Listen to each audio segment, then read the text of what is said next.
Welcome everybody to another Dirt and Owen Pop Culture Radio Show. I am your host today because Owen is not here. I am Boston Brit, and in front of me is Dirty Dirt McCoy. Yes, And we also have the great and wonderful Bushy. Ooh, great and wonderful. man, you got double accolades there. That beard's coming back real good. I'm surprised. It seems to be growing twice as fast this time for whatever reason. Are you trimming it at all, or just? No, but I didn't trim it before. It didn't grow this fast. But then again, I was on the longer side. Like once your hair gets to a certain length, it slows down. Yeah, you're getting more full. Well, I tried. I made it about 3 weeks or. No, it was about a month and a half. I made it without. I was trying to leave everything go, mustache, neck beard, because I was trying to like go straight up Santa Claus beard, like hair up to my eyes and everything. Yeah.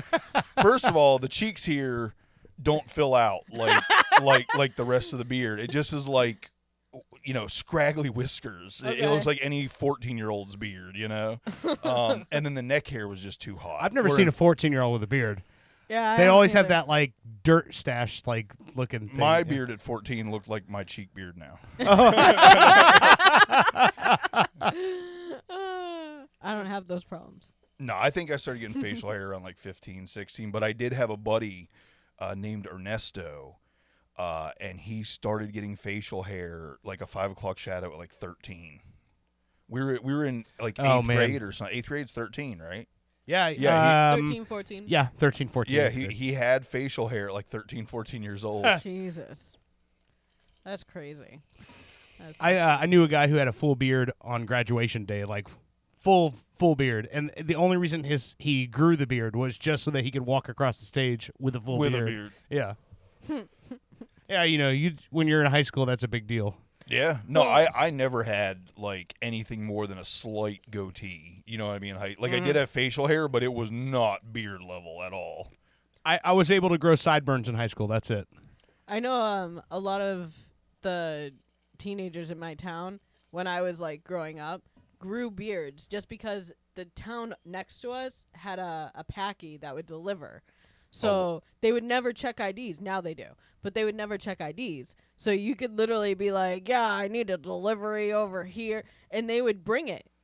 And, like, no problem. Drop off kegs, drop off liquor, drop off When you beer. said packy, I thought you meant like Pachyrhinosaurus. No, Like, it's you a guys have a package dinosaur that would fucking deliver alcohol? That's awesome. It was a package store, a packy. That's what we call them in Boston. They're packies. Yeah, you guys have weird words for a lot of shit. But, yeah, they would deliver and not even check an ID. They wouldn't make sure that an adult was home. They would just be like, here's the booze. So a lot of guys would just grow out their beards so that way they looked older.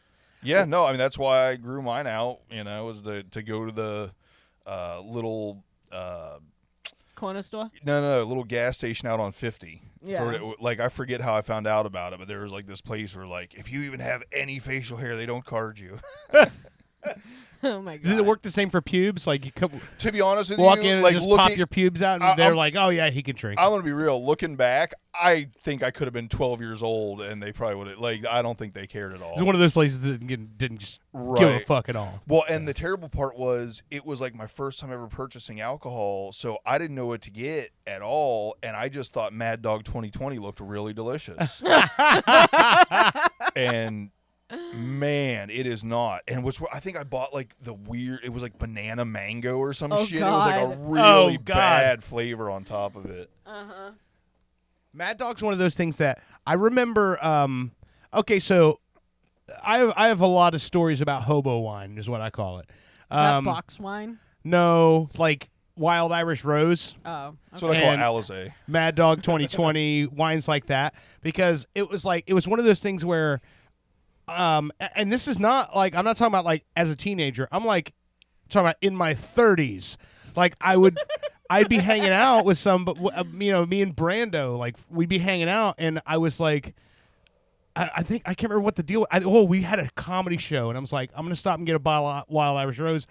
He was like, what are you doing that for? I was like, because I can drink that whole fucking bottle, and then that's the only thing I'm going to drink tonight. I'll be able to get hammered and have a good time, and I'm not spending a bunch of money at a bar, right? And he's like, he goes, man, that stuff gives you a wicked hangover, and I'm like, yeah, until you start drinking tomorrow, like Yeah, I've never been able to do wine. I just can't do it. See, I used to be able to drink straight liquor, and the neighbors. So the second house I grew up in. The neighbors that lived next door used to be. Wait, aren't you drinking straight liquor tonight? No, it's mixed. Oh, well, okay.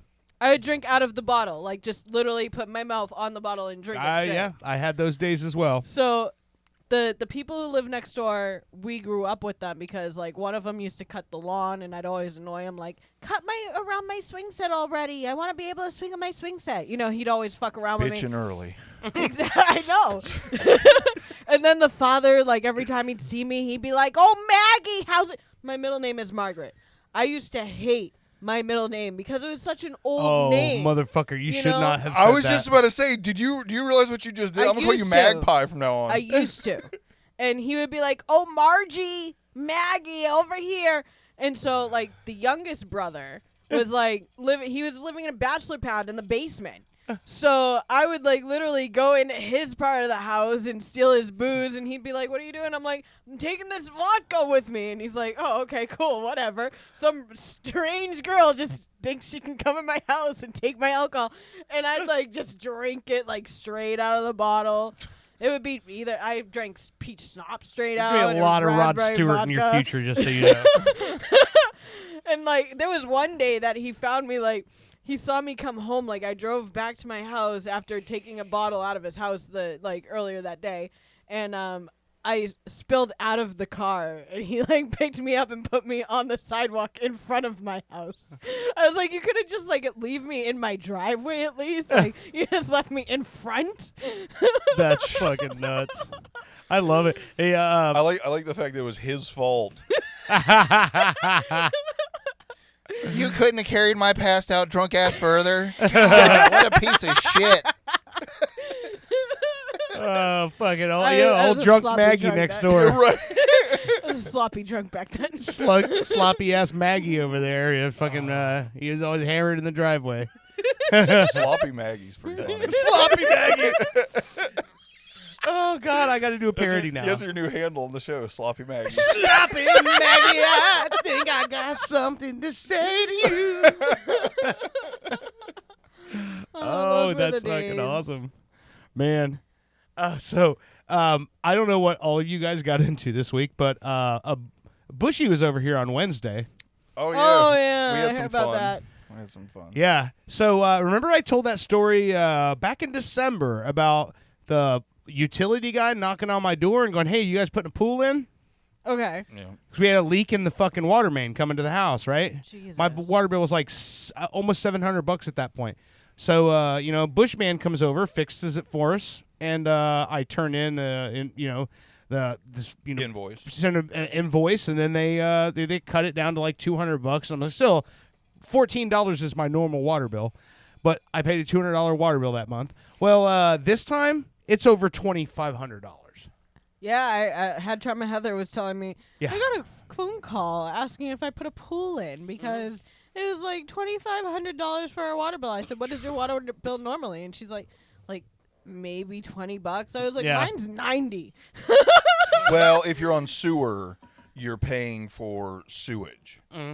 If you're on septic, your water bill, like I think ours is like $26 or something. Yeah, like I'm on sewage. my And buddy I Chris- accidentally leave the hose on a lot with the not like just straight open, but the nozzle Yeah, leaks a little bit. Yeah.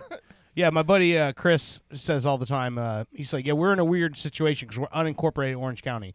So apparently we're good enough to drink the city water, but not to shit in it. Yo. So we have a septic tank. Well, they just don't and want to deal city with your water. shit. Yeah. Well, no, we leave the hoses on because we have dogs on each side, 5 on one, 4 on the other, and the Archie and Tucker like to run after them. So we've put up chicken wire and plants and whatnot, but we still have to hose them down. Like, these dogs do not like water. They don't like baths. They don't want to go swimming. So that's the only way to get them to stop is hose them the fuck down away from the fucking fence. So that way, they come back up to the porch. But now we've noticed Archie somehow has been getting to the other side when those dogs are out. And it's because he's going through the stairs. Like, Owen's been looking for, like, where they've been digging or something. And I watched him, and he's, like, sitting there squirming. And I was like, Archie! And he, like, just sneaks back into I was like, yeah, he's going through the stairs, babe. We got to do something. He's been squeezing through the stairs? Yeah, you'll have to put, like, chicken wire or whatever right in between anything. But he's like, oh, I was thinking he could have done that. I was like, he's fucking small. You don't think that he's going to attempt anything to get on the other side to bark at the other fucking dogs around? Yeah. Come on, man. So yeah, I caught him, and I don't think he's done it since, but I mean, who knows? Well, so the fun part about our Wednesday here is that because Bushy already fixed the line once, right? Mm-hmm. So this house was built in 1970. So we, for some reason, have copper piping going from the road. Oh, so it's the city's pipe PVC, right? And then it goes to copper, and that's what goes to our house, right? So Bushy goes, well, it's already broken once. Now this is the second time. We might as well just do the whole line. Well, we had to go on an exploratory mission like Jacques fucking Cousteau through the front fucking yard to find out where this fucking line goes, because it doesn't run just straight to the house. It goes across the fucking yard, under the goddamn driveway, into the other corner of the house, and it goes from copper to PVC back to copper for some fucking reason. Oh my god! Actually, it's probably broken before. Actually, well, here's the thing: once we got the full thing exposed, it had been repaired 4 times before the repair I made. Of course, we didn't know that because I didn't dig up the entire line. I dug up what was broken and put a coupling there. But why would you think to Well, I can't remember if I told him. I know I thought about it, but if I didn't say something I should have, I think I mentioned when we did that repair, hey, this is probably going to be an ongoing problem. Right. If it blows again, we need to replace the whole thing, because if obviously the whole pipe was buried at the same time, it's going to age at the same time, corrode at the same rate. Yeah, exactly. So, like I said, by the time we actually got it completely explored and dug up, it had been repaired 4 times. There was the coupling that I put in. There was another coupling in the copper about 2 or 3 feet down, which right after that is where the new blowout was. It could have been 5 times then, because there was 3 fucking shark bites. No, you're right. It was 5. Yes, because, well, you're not supposed to bury shark bite at all. Shark bite? You know what shark bite? It's like a universal, it's like a push-on connector. You literally just slide it on the pipe, and it's got metal teeth that grab, and when you twist it down, the teeth go in. No, you literally just shove it in. Oh, really? And it's barbed like a fish hook would be, where you can't pull it back. Okay. Yeah. But you're not supposed to bury them or put them in walls. So it went. Here we go. From the street side, it was PVC. Then it was a compression coupling to copper. Then the coupling copper where I did the repair. Another copper coupling. Then it was about 6 more feet of copper. Then it went to a shark bite to CPVC to shark bite to CPVC to shark bite back to copper. That's ridiculous. Yeah, so it had been repaired many, many times even before we ever started messing with it. And this last blowout, it was a very long, it was on the bottom, and it wasn't just a hole this time. It was like a large slit, to the point where it was so thin when I picked the pipe up out of the ditch to get rid of it, the rest of it just laid on the ground, and it basically almost just came apart. Yeah, disintegrated. That's ridiculous. Why hasn't the company come out and actually Because it's not their responsibility. It's in my yard. Anything past the meter is on the homeowner. Yeah. As a matter of fact, I was surprised they came as far in the yard as they did with the PVC. Usually, if they were going to do anything past the meter, it would be like a foot. And they actually had PVC about 6-8 foot up to the yard and turned the 45, which was kind of nice. But he was right. It was very exploratory, because 99% of the time, the way houses are plumbed now is it would be wherever you see the closest hose bib to the meter is where it's going to enter the house. He has a hose bib right on the front of his house. Yeah, it doesn't go like there. 20 feet from the, 25 feet, and it goes all the way to the opposite side of the house on a 45, and like he said, underneath the driveway and stuff. So hopefully the remaining copper that's under the driveway holds, because if not, we're going to be renting concrete saws, and it's going to be a big... We're going to have to fucking cut the goddamn driveway Yep. to get the rest of it out. Yeah. See, I don't see why they would have paved the driveway if it was. Oh, not to mention where it's going into the house is like 5 or 6 shark bites, which it shouldn't be either. Yeah. So. That makes no sense. See, I know in the town that I grew up in, right? The airport ended up having to fix everybody's windows in that town because all the houses were like 100 years old or more. And the jet fumes were going through these windows because the windows were so old. So the airport actually had to offer to pay to fix everybody's windows in that town. I mean, that makes sense. When you started talking, I thought you were saying that like the noise was cracking them, or the vibration or something. But no, I never even thought. I never even thought about the fumes. Yeah, a lot of kids ended up with asthma from it because of the jet fumes and everything. I know we gave your kids asthma. Have a window. Exactly. Free windows. Yeah, free windows for everybody with asthma. Man, that sounds like the kind of thing that, back in the day, whenever you would have a problem like that, or we poisoned everyone's water, sorry about that. Free hot dogs and pony rides. Everybody come on at the fair, Yeah, exactly. My bad. Isn't that John Cena's new organization, Windows for Asthma Kids? Oh my God. Okay, so let's get into the John Cena thing for a second. John Cena. I love John Cena. Okay. He's from Massachusetts. Have you heard about all the stuff that's happened? Do you know what's going on right now? No, I love John Cena. Oh my God, no. Okay, so keeping in mind this is next weekend, right? WrestleMania is next weekend, Saturday and Sunday. So you don't know any of the new what's going on. Okay. Oh, this is gonna blow your lid. Okay, so right now the world heavyweight champion in wrestling is Cody Rhodes. Okay. Dusty Rhodes' son. And there was this So whole hot. big thing last year at WrestleMania. Triple H taking over the company. Yeah. Basically, the entire industry of wrestling basically giving a standing ovation. Triple H is coming in and really making changes and doing things the right way. Getting all the old Vince McMahon baggage out. And one of the big things that was sort of a black mark on that company was that no member of the Rhodes family has ever held a championship because Vince hated Dusty Rhodes. They had to the point where he brought Dusty Rhodes to the WWE, paid him a big contract to come there just so he could clown him. Like he put him in polka dots, made him dance to this ridiculous song, "The American Dream." Like that was his nickname before, but Vince turned it into a circus act, Yeah. And so in fact they had a character called Hakeem the Dream, Yeah. who was supposed to be the African Dream. And he danced like Dusty Rhodes, like all kinds of shit, right? So finally, Cody is wrestling in Japan, and he had been with WWE when he was younger. He did Stardust, played Stardust with his brother Goldust. But he also used to be under Randy Orton. Yeah.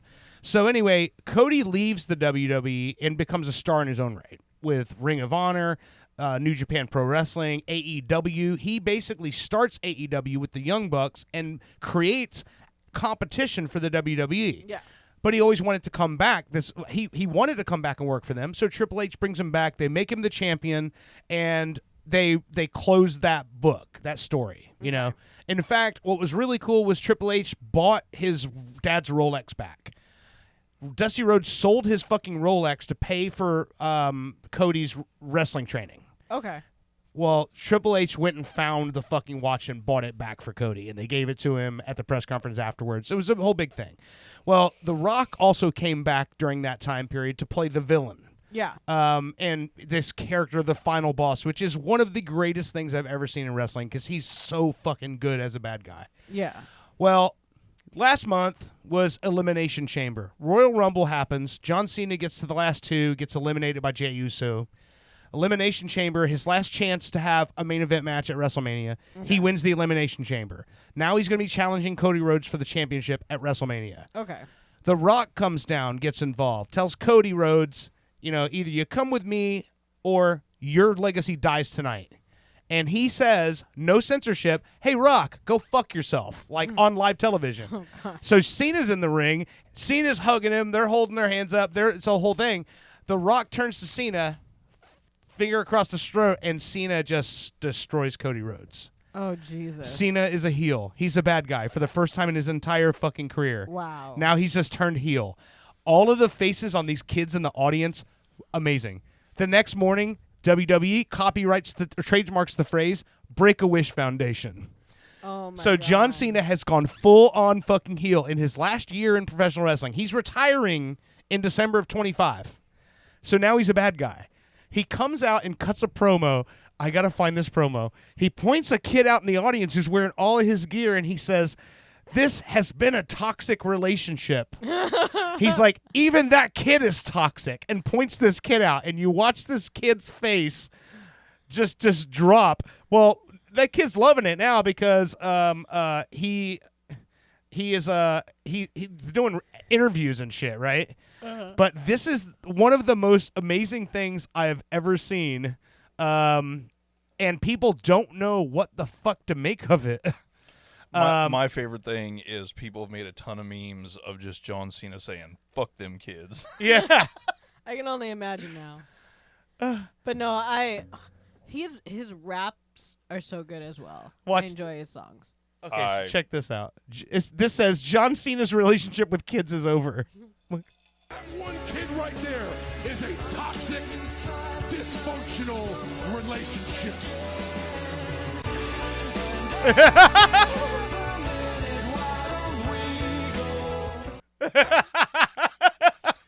I love it. It's so good.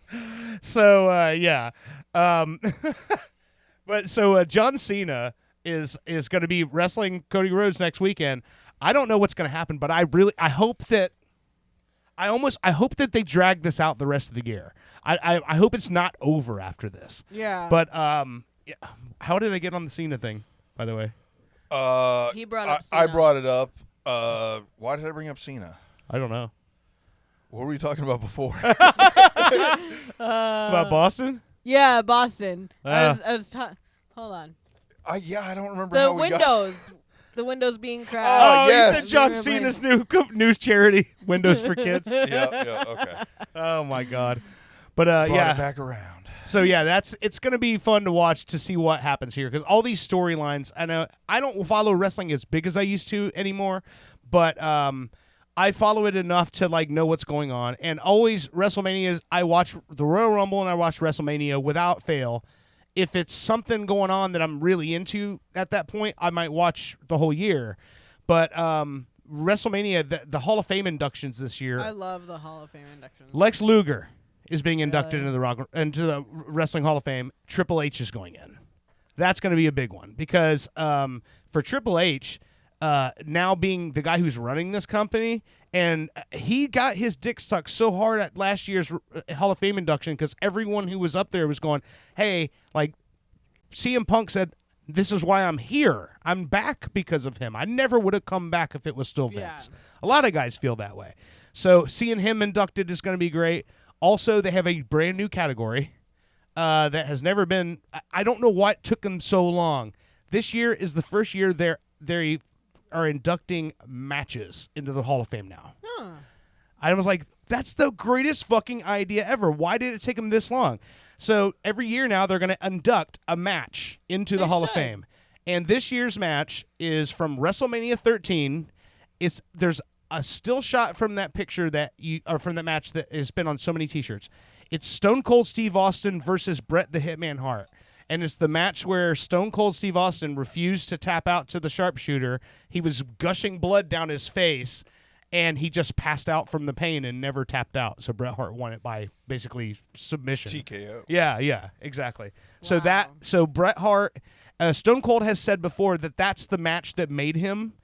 And he talked about how Bret was just so good at putting people over, and how he went to him and he said, well, he goes, they're not going to let me, because that was for the championship. Yeah. And he says, they're not letting me take the title yet. And Bret goes, that doesn't mean you still can't win.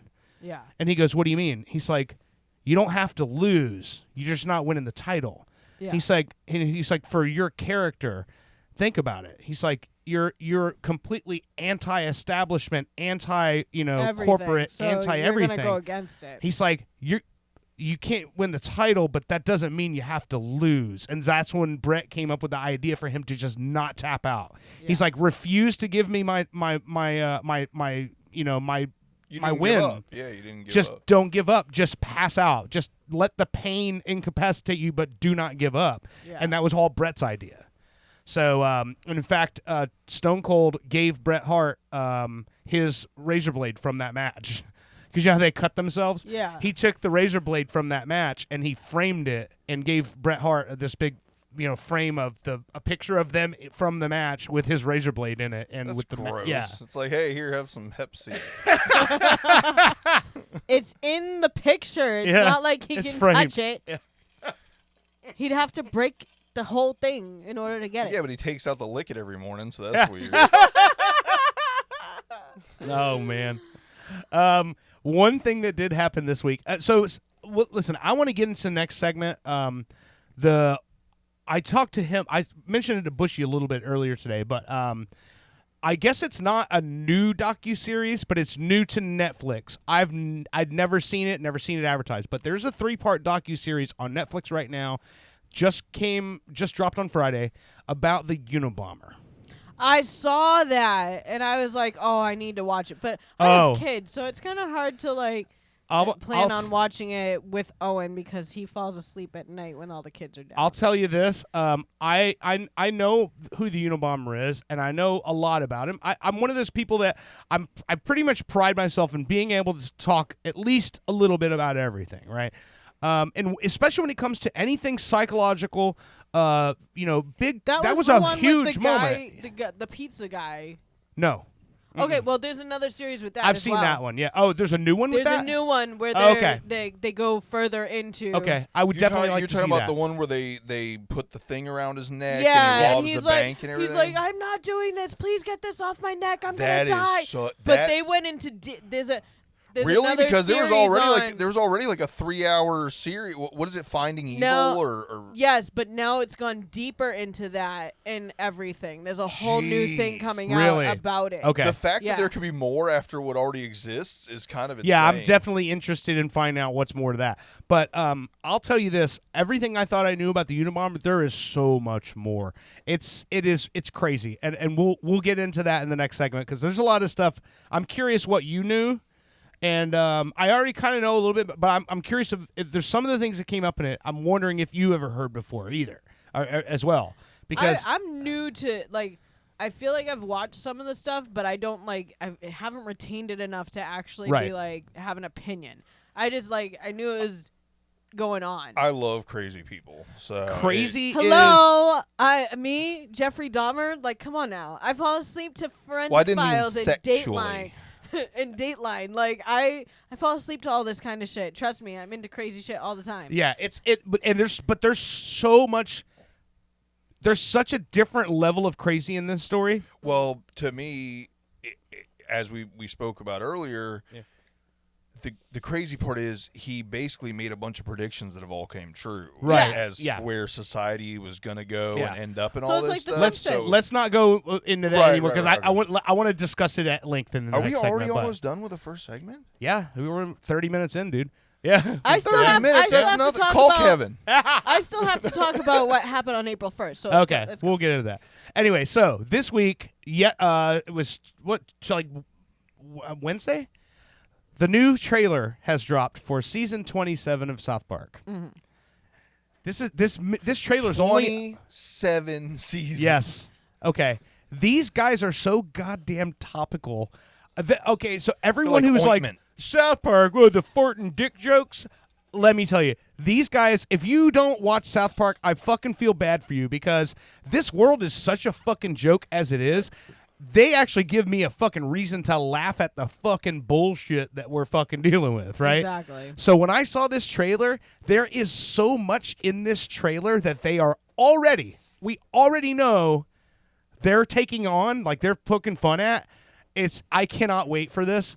But I want you to watch this and see how many things that you can point out. We've just been dealing with this calendar year so far. Okay. Yeah. I was in as soon as I seen Diddy with a jetpack. Yeah.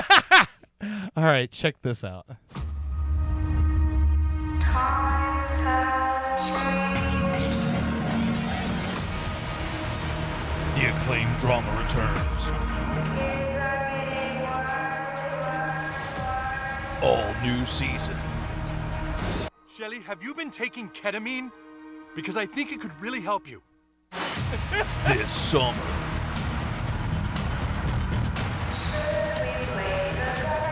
Canada.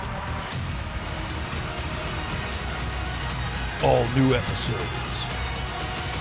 Oh crap, we're all gonna get fired!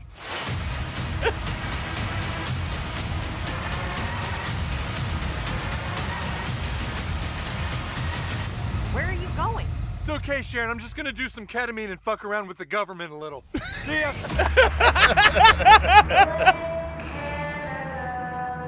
In Canada.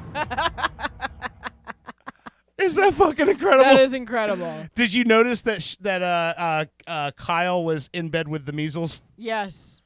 My God. I'm sorry, but me having 3 kids, right? Yeah. I am all about making sure that they get their fucking shots, their vaccines. I'm sorry. I if they come home and they have temperatures and they're crying, I will deal with the fucking issues of that. I have no problem with it because I'm not having my child die of measles. Yeah, something that's preventable but not curable. Or Sheep. Bah. No, or I'm not having my kids get polio. Like, yeah. Well, then maybe don't give them a microdose of it. But like, there's saying. some who there's no scientific There's scientits. Hold on. There's no Hey there, scientits. There's no Science tits would be a great nickname. There's no Sub-science tits? scientific. No, scientits. There's no scientific proving that vaccines cause autism. Right. That's what they want you your to believe. genetics are the reason why your children have autism. It's like I always. Well, yeah, but if they didn't get it till after the vaccine. What I always say to to people whenever I don't. First of all, I don't get into conversations with people about it. I don't fucking discuss it with people because it's just one of those things where it's like I'd rather not like waste my time Opinion, because people are going to do what they're going to do and whatever. But what I always point out is I have a brother who's a doctor, and both his kids are vaccinated. I will say it's odd that my dad was doing pretty decent and then died like 2 months after he got the COVID vaccine. well, that hasn't been around for centuries. Like it's not been tested over and over again. It was something they made up real quick and said, "Here, shoot it into your body." Well, right. At one point in time, yes, the polio shot was done like that, but it's been patented and remade and whatever. Now it's like, they got it right. I understand. I'm just playing devil's advocate. Yeah, no, I get. Aside from the COVID one, and I think I've even talked about it before on the show, that my biggest issue is just like you were saying. Not that I didn't necessarily believe in a COVID vaccine or that it would be beneficial. I don't believe in anything that's rushed out that quick. Exactly. Whether it be a part for a vehicle, or if something is untested, it's untested. Yeah. Period. I can understand. Like I by all means, like when it comes to the COVID vaccine, I completely understand. It's different than all the other vaccines. It's different. Yeah, totally different. But like, I mean, there's a reason why our parents have scars from the smallpox vaccine and we don't. It's because it worked. I mean, I still got a lump in my damn arm from a tetanus shot. Oh yeah. But the thing is, like, with I've seen people posting recently where they're like, they got this COVID vaccine out, but we still don't have vaccines for the cold or for cancer or for AIDS. And I'm like, well, number one, all three of those things are literally. You can't. Right. You can't have a vaccine for those because because the common cold is the common cold. There's not Right. much you can do about it other than drink some soup and fluids. Right, but is the that a thing real is, thing or is that a wives' tale? The chicken soup thing. Like, what? Oh, I don't know. Why does chicken soup supposedly? I think it's just getting fluids into your body. Yeah, but chicken soup is like 90% salt. Maybe the maybe salt it has gets something rid to of do with it. Maybe it's sodium. I don't know. Right? You're not. Nobody drinks chicken soup after a soccer game to fucking hydrate. You know what I mean? Like I don't. I've never understood the chicken soup. But the thing that about like specifically cancer, the reason why you can't cure cancer that way, and when people get a cure for cancer, there's never going to be a cure for cancer. It's always going to be being able to treat it and kill it because cancer. I mean, if God wanted to fix the shit, everyone's born with those cells in their body. It's just whether they metastasize, right? So every single cancer is completely unique to your DNA. Yes. So there's no way to have a single a vaccine or that a would help treatment that will fix everyone because That's what they everyone's want you to completely because different. it's going to affect you differently. No Yeah. matter. I mean, I have a relative right now who has single cell cancer or whatever, and it started like in her brain. And then moved to the rest of her body and whatnot. And she's been through radiation, chemo. She's going through radiation again. Now she's in hospice. Isn't radiation and chemo the same thing? No. Hold up. Yeah, it's yeah, not. it's totally different. Yeah. No shit. Yeah. What's the difference? Radiation is so chemo is done is usually injected, but it's a cocktail of medication that's injected into you that basically just it's almost like pouring Drano into your drain. It's just a chemical that's so caustic it kills everything in there. Whereas radiation is typically they'll put titanium or pieces of they'll put some sort of a metal in your body and then they blast it with radiation kind of like you would an X-ray.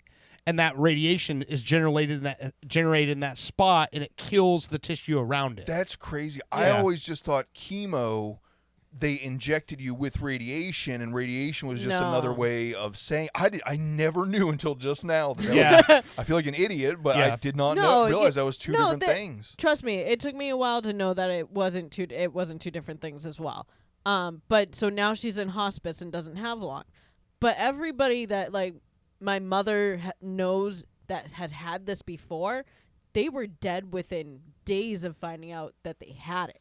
Like, they didn't last long. Luckily, she's lasted months. You know, her family has had her months now. But she hasn't been doing well. Like, she's been retaining fluid. She's been in pain. She's been eating. She's not. We'll give her some chicken soup. But, you know, it's one of those things that, like, people just don't understand, you know.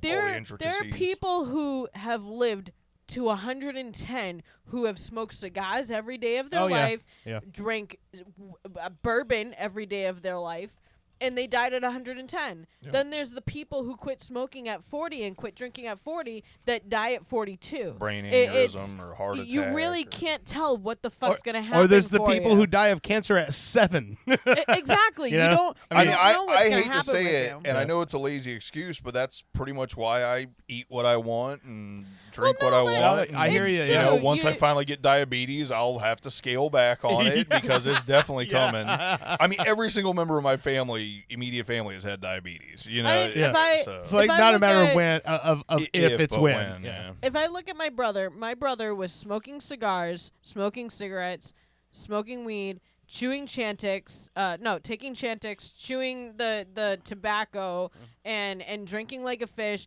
and he lost like a ton of weight right before he died. But I mean, his arteries were clogged so bad that there was nothing they could have done. I mean, if you get rid of the chewing tobacco and add ecstasy, coke, meth, acid, mushrooms, MDMA, GHB, I should be dead. Many times. But- I just want to say real quick, breaking news. University of Florida knocks out #1 overall seed in the NCAA men's tournament to reach the title game. Woo! So, Florida came back from an 8-point deficit to knock out Auburn 79-73. So Very nice. that means this coming week that the Gators are playing for their first ever men's NCAA basketball title. Which is crazy. They're a fucking football school and they're playing for a basketball title now. That's crazy. Yeah. But I'll tell you, so when it comes to like the flu vaccine, Break it down for me. I cannot get it. Why? I stopped getting it when I was 18. I've never had one. Every time my mother would make sure give her the flu vaccine, I would be down and out for a month. Like I would be out of school for that long because of the flu vaccine because I would have the flu and it was horrific. Like I could barely eat. I was throwing up. I was throwing up even when I didn't have anything in me as a kid. So when I turned 18 and I was in college, I was like, fuck that shit. I ain't getting it. Swine flu. I got swine flu because I got the fucking vaccine. All You're right? fucking with pigs. I was You out. do for months. understand what a vaccine is, right? It's Yeah. It's just a But- small amount of the Yes, sickness. but every time I say this to a doctor or a nurse, they're like, it doesn't give you the flu. Excuse me. I don't care if the virus is fucking dead in that shit. I will tell you from this day that I have always gotten the flu every time I got that fucking yeah, no. shot. Anytime Don't tell I me ever shit. had a vaccine, I got symptoms of what the vaccine Right. was for. So I also just want to say most vaccines anymore are not the dead virus like it used to be. There's antibodies and things live around culture. it now. Yeah. There's not they're not all live culture like that anymore. But regardless, it is what it is. I prefer all my injections to be live culture. I just want to bring back to South Park really fast. This is, the fucking Canada angle, because of everything that's going on right now politically, which I'm not getting into the politics of it, but the blame Canada Yeah. angle of South Park Blame from Canada. 20 fucking years ago. In the trailer, for those who haven't seen it, the Canadians are in the harbor in New York pulling down the Statue of Liberty and storming the United States. That could've sworn I fucking just heard- made me laugh so hard when I saw that. so That France wants to take it back anyways because of the shit that we're doing. okay, So. so since we're Yeah. tiptoeing Yeah. in the political thing here, Yeah. and I know Tiptoe. we don't do that. Yeah. Tiptoe through the daisies.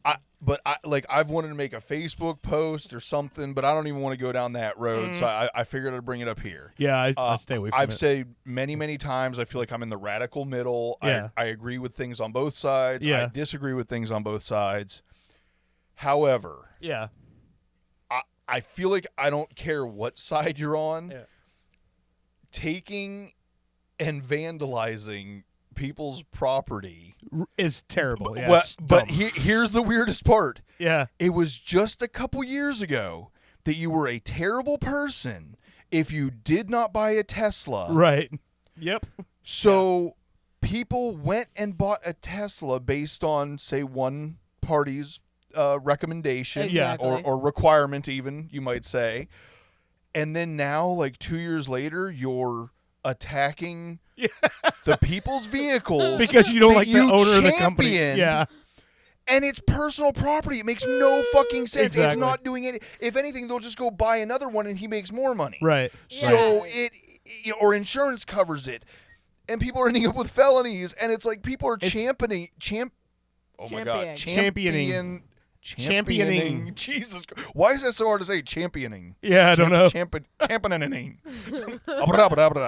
But that's crazy, right? It is. It Yeah, is. it's That's fucking. ridiculous. I don't care what Ridiculous. side you're on. That's fucking crazy. It is crazy. It's ridiculous, and it's like obviously hypocrisy is the second language of the United States.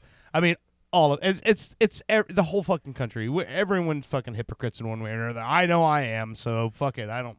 Absolutely. Even the guy try that I not told to you, be. even Yeah. the guy I told you that I kind of was. I'm not even going to bring up who it is, but Yeah. I told you I was kind of getting into the one like political guy, Mm-hmm. and he had even maybe changed my views on it. I hate that I've gotten slightly into politics now. I have managed to avoid it for 40 fucking years, and now all of a sudden it's like slowly sucking me in because I liked one fucking video. Man. Now it's just piping me tons of it. No. But anyway, real quick, Yeah. the guy that I told you, like I was like kind of liked and liked a lot of. Yeah. I've watched more and more and more, and now I kind of fucking hate him. See, I have family that is like on both sides of politics. Yeah. Right. And I mean, it just kills me. Sometimes I have to unfollow their what they're posting on Facebook because I really don't want to like see all the political shit and how you feel. Oh, there's a about couple this people I gotta fucking silence for a week occasionally. Well, because I can't deal with the. There's one person. It has to be tiring to be them and think about that shit that Oh, yeah. much. There's one person who, Excuse I feel that, now I know there's never going to be someone who is like really on the women's side that's a male. I know this. They're going to be like, Sexist. okay, maybe we'll be on your side for a little bit. But there's one person who is a male decided to post something about abortion. I'm sorry. keep it vague, Anytime Yeah. a guy posts like friends of mine that post something about abortion, whether it's bad, this, that, whatever, I stop following. I stop like paying attention to your fucking posts because I'm sorry, unless you can fucking grow a fetus in your fucking body and push them out your fucking pee hole, then come back to me and talk about I'm abortion. working on it. But until then, don't talk to me about what I can do and not do with my body. Right, That's right. just one of my biggest things. Yeah, yeah. Don't post it and be like, it's murder. Okay, get over All right, that. now we're Get going the a little fuck bit over it. too Yeah, far one I side. get of it. You got to kind of. No, I know what you're saying though. But like my whole thing is, and I'm just mentioned to someone this week, like yesterday, I think even. I was somebody asked me something like, "Oh, you see this and this," and I'm like, I'm not following any of it. I'm like, you? I'm like, yeah, me, the American history fucking major guy, like the guy who has literally followed politics since I wrote to frickin' President Reagan when I was fucking 8. Like I'm just not following it anymore, and people are like, "How can you? It's too important of a time." And I'm like, "No, it's not too important." Here's the reason why. Everyone is there's like 80% of the country that's in the middle that is just as fucking dumbfounded as we all are as what's going on, and then the 10% at either end that are the loudest, that are fucking morons. So it's like it's everything that's going on right now. And when people go, "Oh, so you're in the," I'm like, I'm in the middle. I was like, but let's not talk about this because I'm probably not on your side either. But you know, I just don't want to get into opinions. it. Yeah, I was like, I'm just tired of. And I that's don't. the other thing It's is you at a don't point know where it's what like is I don't even facts. want to know when it comes to celebrities, musicians, my fucking friends. I don't want to know what your political thoughts are because I just want to fucking live my life, and I want to. Let's all try to fucking just get along, and I really don't care what you fucking think about Exactly. politically. Like, it's I'm over it. I mean, it's just so it's horrendous to hear and for people to put down other people's opinions as well. Like their opinions, they're I not think facts.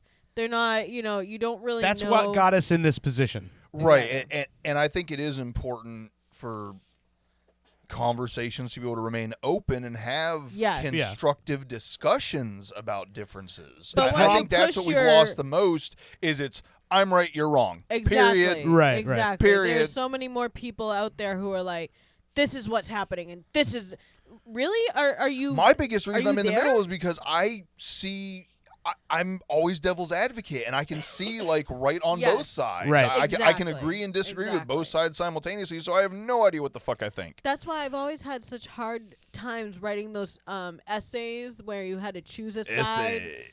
Yeah, where you have to pick a I'm side. like, well, I can see how, on this side that it works like that. But I can also see on this side why it doesn't work like that. Yeah. I've never been able to choose a fucking side. So this is why, like, Right. I don't even want to be in the middle of half of my family because of the fact that they're like, one's crazy out in LA every so often and the other one's up in Massachusetts being crazy. I don't want to be in the middle of that. Back to Teslas, they have 4K cameras that capture them Really? vandalizing the shit. They literally, that's how they self-drive, is they have like let's go 360-degree vandalize. fucking cameras. Yeah, Let's like, go not only- vandalize the car that's going to record you doing it. Yeah. I'm sure if it's not already happened, there's going to be like 1 million comedians telling, Tesla jokes and stuff. Oh It's yeah. just, No, it's definitely coming. And So- it's one of those things that what's funny to me about all of it is that that's like I said, hypocrisy, right? Exactly. So we were gonna complain about people's rights being taken, which fair.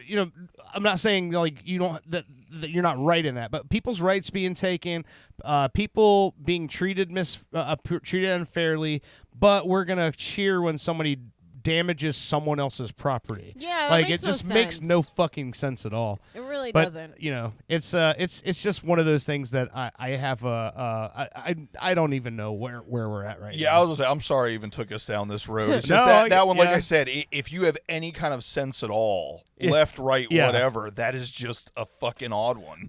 Well, okay, so on a good note, Yeah. kind of good note. We don't do good notes the Jackson- first segment. Jackson just celebrated his 5th birthday. Hell yeah. Okay. Yeah. He got tons of clothes, tons of toys, everything. He's already destroyed a couple of them. Great. Anyways, so we decided that we were gonna go to a theme park to celebrate his birthday. Yeah. Right? His birthday is April Fool's Day. Oh man. Alrighty. So already right then you know that like it's gonna be a good day, but there's gonna be some mishaps. Some fuckery. So before we go, we gotta make sure that the dogs are like tired. They're not gonna destroy the house while we're gone or anything like that. Well, as I'm Just give coming us some melatonin gummies. as we're coming back in, I have Samantha, and every so often I like to joke around with her how I carry her. Yeah, I shouldn't have done that because I accidentally hit her head on the sliding glass door handle, and she cried for like 3 seconds, and then she was fine. But then we're getting ready to leave, and we're all heading out to the car. And Owen was looking for glasses or sunglasses or his wallet or something, and he left it in the bathroom, of course. And Jackson's like, "Oh, I saw it!" So he starts to run back in, and our baby gate got destroyed. I don't know how it got destroyed, but it's destroyed. So we can't keep the dogs from coming down the hallway to get out the garage. So Owen's like, "Oh shit, the dogs!" And Jackson's hanging on to the frame of the door near the hinges, and he gets his fingers slammed in that. And he's like, "Oh!" And he's obsessed with if he gets hurt, he needs either an ice pack or Band-Aids, because that's all that's going to make him feel better. I just like man. the fact this is the positive note. Hold on. It's child abuse. Hush. Anyways, Hold on, guys. Happy time. so we get him the Band-Aids. He's all happy again. We get in the car. We go and do a few rides that he wanted to do. He specifically asked for. Then we're like, oh my God, why don't we go see the eggs over at Grand Floridian? Because they carve Easter eggs and everything like that. Smells like chocolate. I wanted to eat chocolate while we were there. I didn't get any, unfortunately. But so we're on the monorail going to the resort. And Samantha decides that she wants to learn to jump off of the seat on the monorail. And we have like us blocked in by the two strollers. And she, instead of, putting her arms out like normal or trying to shimmy down, turn around and everything, she face plants and gives herself a nosebleed on the fucking monorail. So I'm trying to clean it up with like baby wipes and everything. And Owen's getting mad. He's like, "We should just fucking get off here."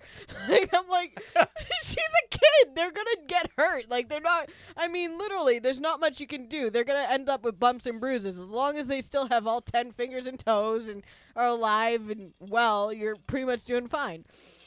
So then on the way home, Just let anybody have kids. on the way home, we're driving, and I told Owen, like, "Oh, that house has been for sale for, like, ever. Finally, they fucking sold it." I'm And he- bored. Let's buy it. He looks over at the house, and I see that the bunch of cars are lined up in front of us with brake lights, and I'm like, "Owen, wait!" And he, like, touches the brakes. They lock up. We have to turn a little. Jackson's asleep, and he took his arms out of his harness, and he smashes his face into the back of the seat. So now I had to take him to his 1-year checkup, and they're like, "We might want to get that x-rayed." Oh God. I was like, "Oh, Jesus Christ. Now he has a broken nose or something." They haven't told me yet. But, like, he had bruises and everything. I felt so bad. He loved it at radiology. He was like, "They're going to take a picture of my nose. Yay." And I'm like, Take a "This picture is of my not nose. good, dude." I'm saying, is that the positive part? I'm still waiting. You're like, positivity, and then you've told He went horrible, on- he horrible went things. Awesome rides. He had a great day. That was 2 seconds of the last 7 minutes. He didn't want to go on the Pirates of the Caribbean. He was like, "No, I'm scared." And I'm like, "Come on, buddy. You love this ride. You get broken love it." noses all the time. This is nothing. Yeah. So he goes on the Better ride. than getting your finger slammed in a door. When he gets off the ride, he's like, "I love this ride, Mom. We gotta go again." That's a hard decision. Whether I'd rather have my fingers slammed in a door or my nose broken. I don't know which would be worse. Fingers, or no, the nose broken's worse. It's got to be. Yeah. But I'm a think guitar it'd be- player. Yeah, so Ooh, having your fingers. Yeah. Yeah, okay, so yeah, if you're talking repercussions for you, then yeah, you'd want yeah. the broken nose. Unless you Yeah. play with your guitar with your nose. Then I've never tried, but hey, He man. can play it with his feet. Yeah. Oh, and I think still wants us to have an Olympics between feet, mine and yours. Oh yeah. Oh, the Toe Olympics. The Toe Olympics. About that. All right, I gotta take a piss. Let's Yeah. go. Let's go to break. The album I'm featuring today. My sister-in-law Lily sent me this record today. If you guys don't know who Jason Isabell is, he's a new record out. It's called Foxes in the Snow. He's a sort of like a outsider in the country music industry, meaning he sides towards like more of the traditional old school sort of country. His wife is Maren Morris from Highwomen. She's a country singer in her own right, but this new record is fucking amazing. This is the lead single. It's called "Bury Me." But this dude is just bury me where the wind don't blow, where the dust won't cover me, where the tall grass grows. Or bury me right where I fall. that fucking voice, man. Tokyo to Tennessee, I love them all. See the windmills turn up 55, still got so much to learn. He's one of those dudes that just his whole sound, man. He doesn't have the beard and the scruffy look like you'd think of those old school country singers, but the fucking soul in this guy's insane. Anyway, you're listening to Pop Culture Radio. We're gonna take a quick break and we'll be right back. I can ride, and I ain't no outlaw, but I've been inside, and there were bars of steel, boys, and there were bars to sing, and there were bars with swinging doors for all the time between.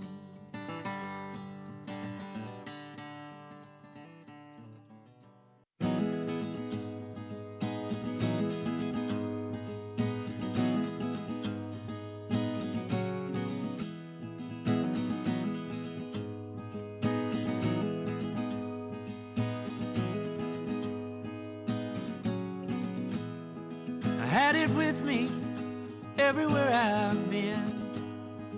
Red clay under my nails, deep crimson on my skin.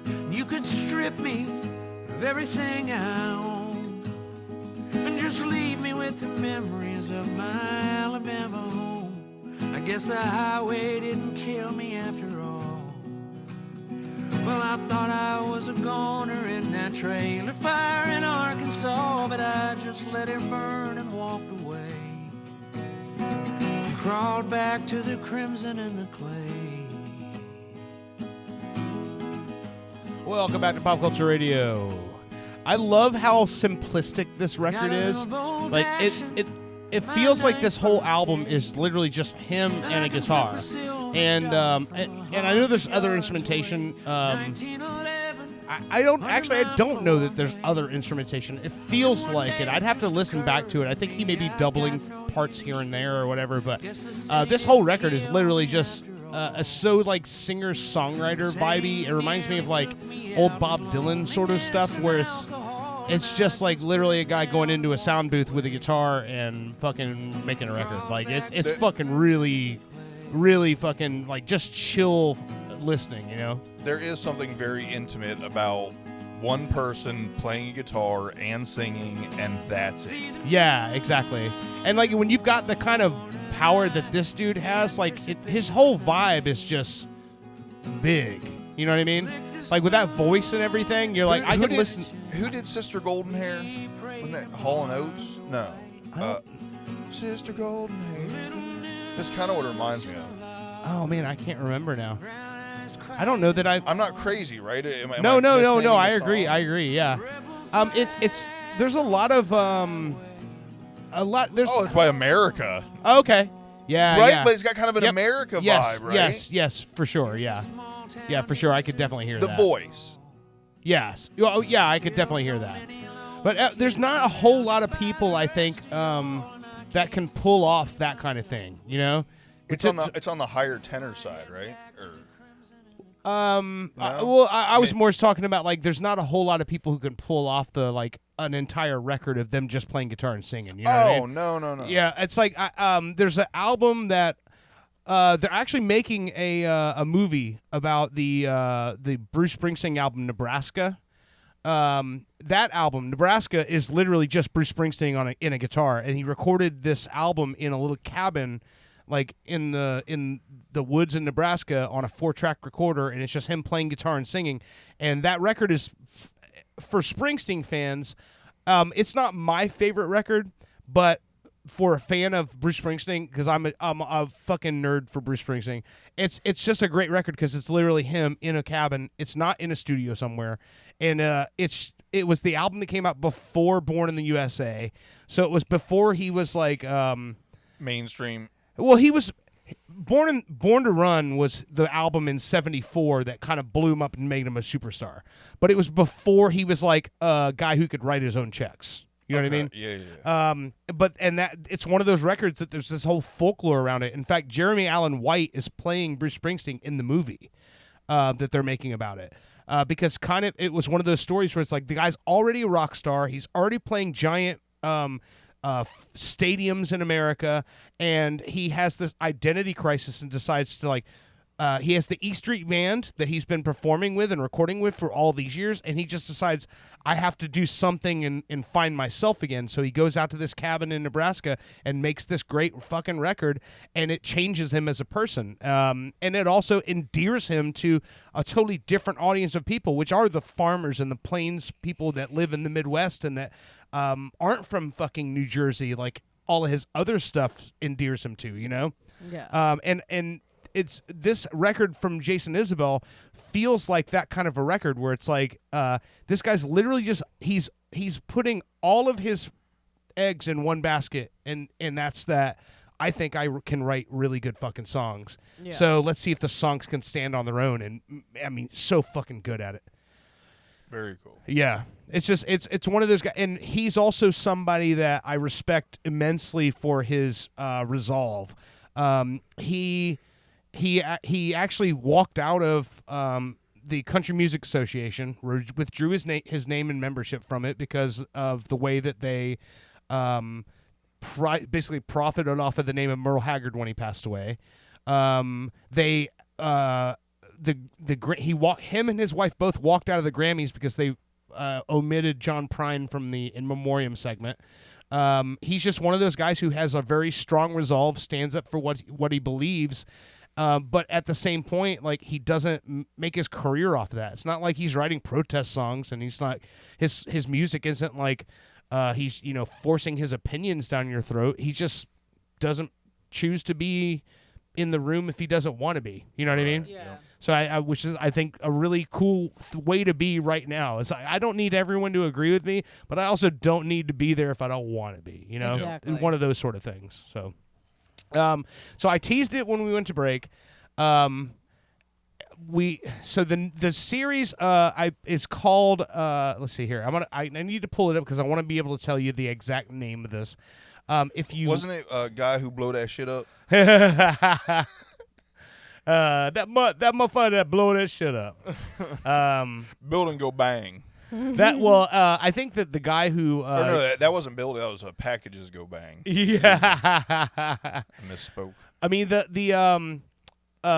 was a story not too long ago, which I'm sure you probably remember, about the guy who caused a giant issue because he had used the bathroom at a fast food place, and he said, "I'm about to blow up that bathroom," and then the cops got called. Do you remember that? I heard about that. That wasn't too long ago. Anyway, this series is called Unabomber in his own words. It was a 2018 series on Reels, which I don't know what network Reels is, but it was just recently released on Netflix. There's 4 episodes. I'm sorry, I thought it was 3. 4 episodes. Each episode is right around 40 minutes. But there's a ton of information in this that I either didn't know or had glossed over, I guess you'd say. Just real quick, also, if you're going for pure information, not only that that series that you just watched, but as I said earlier when we were talking about it, Wendigoon on YouTube has a excellent, like, I want to say it was like 2.5 or 3 hours long documentary where he really broke it down good as well. And that's on YouTube? Yeah. Okay.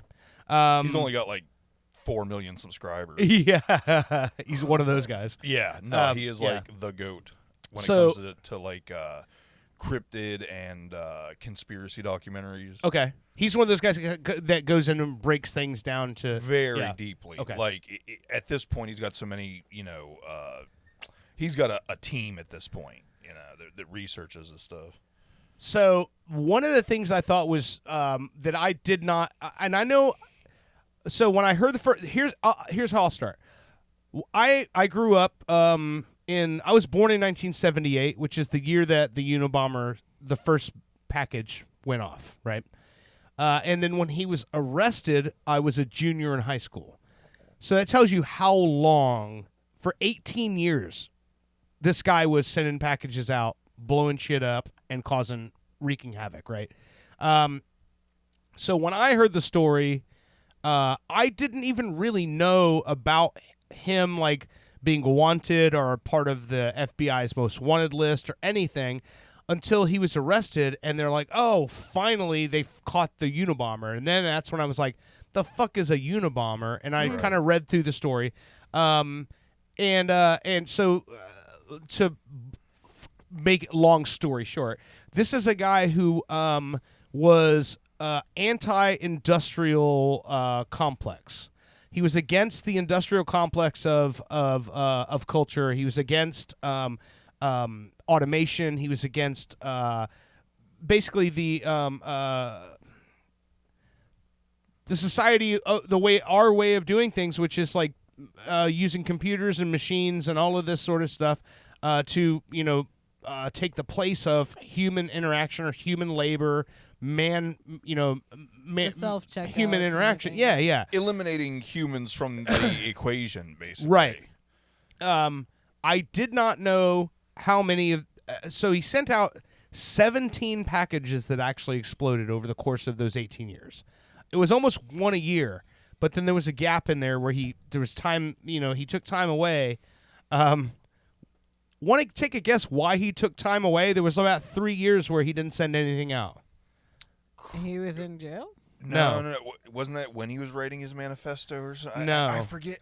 It's because the first 7 that he sent out, no one died. So he took 3 years to figure out how to make a better bomb because he was trying to kill people. Well, and what was really crazy about his bombs was most of them were made. They were all made from scratch, but he used a lot of wood. Actually, in the construction of his bombs, which made them near impossible to trace. Yeah, and so the third bomb that he sent out was the one that was on the American Airlines flight, right? And that bomb blew up, but it wasn't strong enough to do any damage to the plane. So it blew up, and the plane made an emergency landing. No one died. But what he did with that, he put a fucking barometer in it and set it to go off at a certain altitude. So he actually built a bomb out of shit that you can get anywhere. And get on the plane. In a shack in the woods, by the way. Yeah. I don't even think he had electricity. It was a 10 by 14 shack. Yep. 10 feet by 14 feet with no electricity or running water. He had a potbelly stove in it. That's where he lived. Now, here's the part that blows my fucking mind, right? Albert Einstein, Stephen Hawking, Neil deGrasse Tyson. Do you know what those 3 people have in common? High IQ. They all have a lower IQ than the Unabomber. Wow. You didn't know he was a genius like that? Well, I figure it only takes him 3 years to figure out how to kill people with a bomb, most likely he has a high IQ. 167. Oh my goodness.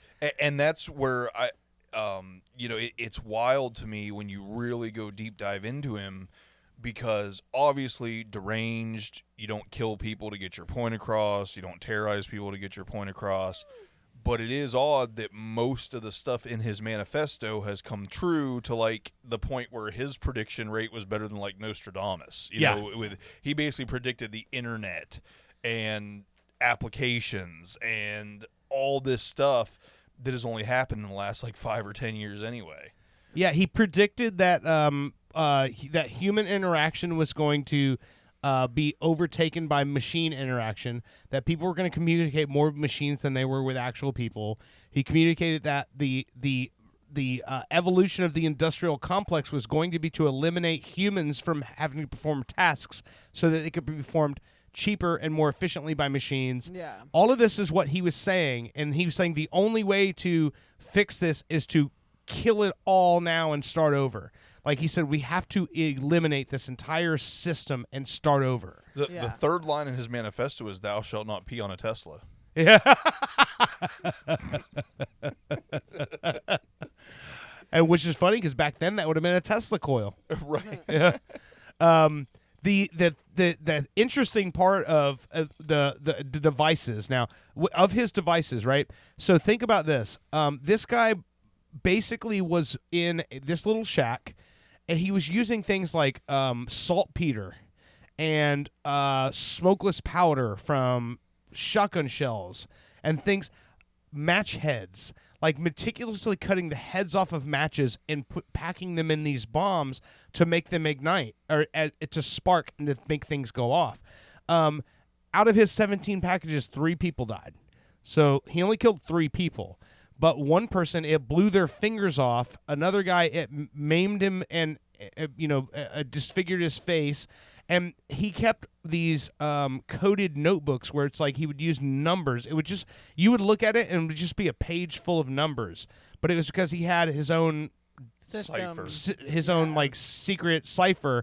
And so when they would start decoding his messages, when they found his key, he was talking about how happy it made him when some of the bombs would actually go off and actually hurt people, because that was what he was trying to do. And he's like, and he actually said in his manifesto, that what he said, in order to get your point across, or my point across, I have to kill people.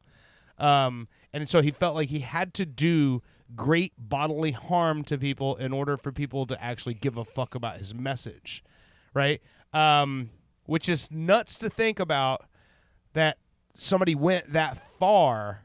But this dude was super, super staunch in his beliefs of what was going to happen and what was happening. And the fact that most of it has actually come true and happened is just fucking nuts. If you really go deep dive into it, though, you also find out about the whole thing with the FBI. Yes.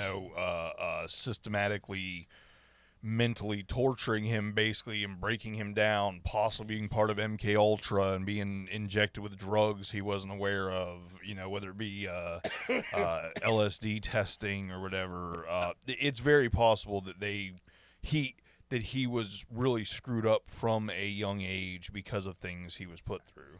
Yeah. Okay. So I'm glad you brought that up. That was the part of the story that because I don't ever remember that ever being said in any news story I ever saw, and anything I've ever seen about this guy. So he graduated high school at 16 years old, and was given a full ride to Harvard. Okay. Right.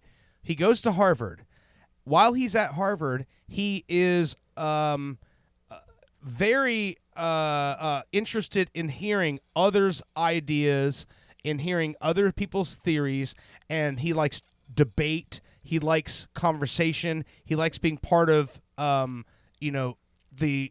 the sharing of ideas, right? Yeah. Well, so he joins a psychological club. Unbeknownst to him, there's a professor at Harvard who is actually testing this theory that he has on how to basically break down and disable somebody's psyche through this I guess you'd say this system that he has, right?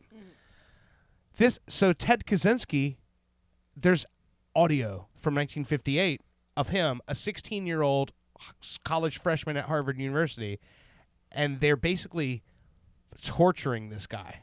Oh my God. Basically telling him they're basically taking him, he's giving his opinions, and they're calling him stupid. They're telling him he doesn't know what he's talking about. Who the fuck do you think you are to say this to people? Like, that's what they're doing. And they basically are taking all of his confidence away, and they're filling him with this whole thought process that he's worthless. Okay.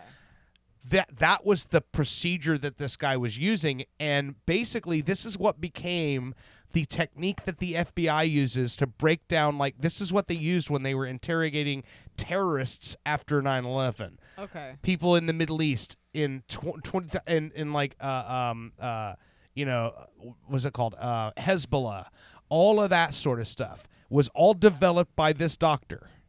Okay. And this guy was a test subject. That's horrible. Back when he was 16 years old at Harvard. That's horrible. So he goes from being a freshman at Harvard at 16, graduating in 1962, goes to University of Michigan, gets a PhD in theoretical mathematics. And by 1968, he's a professor at UCal Berkeley. Wow.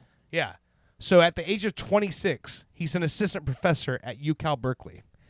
And in 1970 or 71, 3 years later, he quits abruptly, resigns his job. And when the department head at Berkeley says, "What more? We would really like you to stay around," he writes in his journal, "That fool thought I would stay here. I only wanted a job. I only wanted a job good enough to allow me to save money to buy my own land in the middle of nowhere." So he basically works at UCal Berkeley as an assistant professor to save up the money to buy this plot of land in Montana, and then he just moves into the woods, into this cabin in 1971, and that's where all this starts. Oh, my God. So the idea that this program that he was part of at Harvard, where this guy's testing this theory he has on how you can break someone's psychological state down to the point where you can get them to do whatever you want them to do. That's horrible. This guy was a fucking subject of that. I can't even imagine, like, going through that.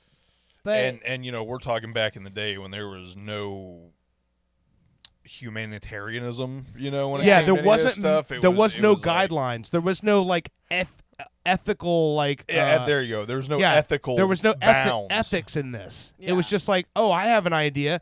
What's that? Oh, well, we're gonna take a hammer and we're gonna hit people in the side of the head with this piece of metal, and it's gonna fix their brain conditions. And people are like, well, I'm waiting to find out. Bring that guy in here. I don't think that's good enough. Let's take a spike and shove it up their nasal cavity. Yeah. Oh, my God. So his brother, David Kaczynski, is in this docuseries extensively. And they talk to him about being a kid, growing up. Because Ted Kaczynski was his older brother. And there was quite a few years between them. It looked like probably like 7 or 8 years between them. And so he talks about his brother coming back from Harvard, and he's an intellectual himself, and his brother comes home from college, and he's wanting to talk to his brother about these things he's learning and these things that he's into, and his brother basically just shuts him down and tells him, you know what smart people don't do? Tell other people what they're thinking. And he talks about how it just destroyed him, like where he was like, all I wanted to do was make my brother proud and, make him proud of me of what I'm doing. And he said he just shut me down. And he says, and we always knew he was weird. We knew he was different and he was unique, but we had no idea. His brother, this guy, David Kaczynski, his wife is the one who basically came to his brother when the manifesto hit the paper and said, look, I know you don't want to believe this, but I think your brother's the Unabomber. Yeah. And comes to him, and he didn't want to believe it. But he goes back home to visit his mother because she had, I guess, had surgery or something like that. And he found a early draft of the manifesto at their childhood home. And when he started to read it, he realized his wife was right, and he had to call the FBI and I tell was them, just about I to think say- my brother's the Unabomber. I forgot it was his brother that actually turned. They never really caught him per se. He actually got ratted out. Wow. His brother recognized the like this, the It was certain phrasing, right? phrasing of the manifesto, and realized that it was his brother. Like it used certain terms and stuff Yeah. that he would use in a certain Yeah. order. That just makes me think of the Oklahoma City bombing and why that happened. Because the kid that did it, oh my God, what was his McVeigh. Timothy yeah, McVeigh. Timothy McVeigh. He was originally in our armed services, Right. and he was all for our country. But Waco happened, Right. and that, like, what they did at Waco was so horrible, especially to the kids and the women. Like, Right. the FBI lied about so much shit. It's not even funny. And Right. it's like he saw that, and that's when he turned on the country. Like, seeing that our government is doing, like, it, I understand having those types of communities getting guns and stuff, and you kind of want to know what's going on. Right. But there's like certain channels you should go through. You shouldn't Oh, that start was fires mishandled or fire wrong. on them, Yeah. or throw tear gas in where the It was kids are and everything. You don't do shit like that. That's horrible. Like that's it what was the kids mishandled died in from. every single way. Right. Like that was such a. I believe it was on Netflix. There's a whole documentary about Oh, yeah. Waco. Oh, yeah. And it's the good one is the one that has a lot of interviews with the sniper. Yeah. Is yeah. that the one you watched? Yeah, yeah, That's I've the seen Netflix that one. Yeah, where they had all the video, like the video of the actual surveillance video, the black and white photo of from the sniper. Yeah, the video that, from the that sniper was a stone cold motherfucker, and even he was like, "This is fucked up." Yeah, the accelerant from the fucking tear gas is what set the drapes on fire, and that's what Yeah. started all that sort of shit. And like, oh my God. Well, we're talking about the whole torture tactic. sure. Of Oh, yeah. lights for 24 hours. Yeah, and you the know, music playing in loop, yeah. offensive sounds. Well, they use this now on there's a show that I started watching. I think it's called Special Forces. Mhm. But it's like Yep. it's celebrities, football players, and everything. Yeah, that Heather's are a like, giant fan of that show. We're, I've watched we're gonna it. go watch it, and they blindfold you to take you into interviews. So you're escorted with your arms like behind your back, a bag over your head. You can't see anything. They lead you by your thumbs. yeah, They grab your thumbs, and that's It's how they What lead show you. is this? It's called Special Special Forces. Forces. They put you It's on through Pornhub? what? No. No. They put you through like things that the military would go through, but also like the terrorizing tactics that It's- are done on people. So the It's a blindfolding game with show kind of thing. It's or- like or it's there's like just, an- it's seeing if you could last a through it. test. It's like Yeah. Survivor, okay? It's like an endurance. It's a celebrity endurance show. But what they do is they have 3 people who are retired special forces, Yeah. and they basically put you through special forces training to see who can actually make it through. Because so many of these celebrities tap out. Yeah, you had tap out early, Melanie- but it's also because it's so physically demanding It really and is. psychologically demanding. I actually came up with this show a few years back, but I just called it "How Tough You Is." Yeah. It didn't Like, take off. Danny Amendola was on the Danny first Amendola season. was the first season.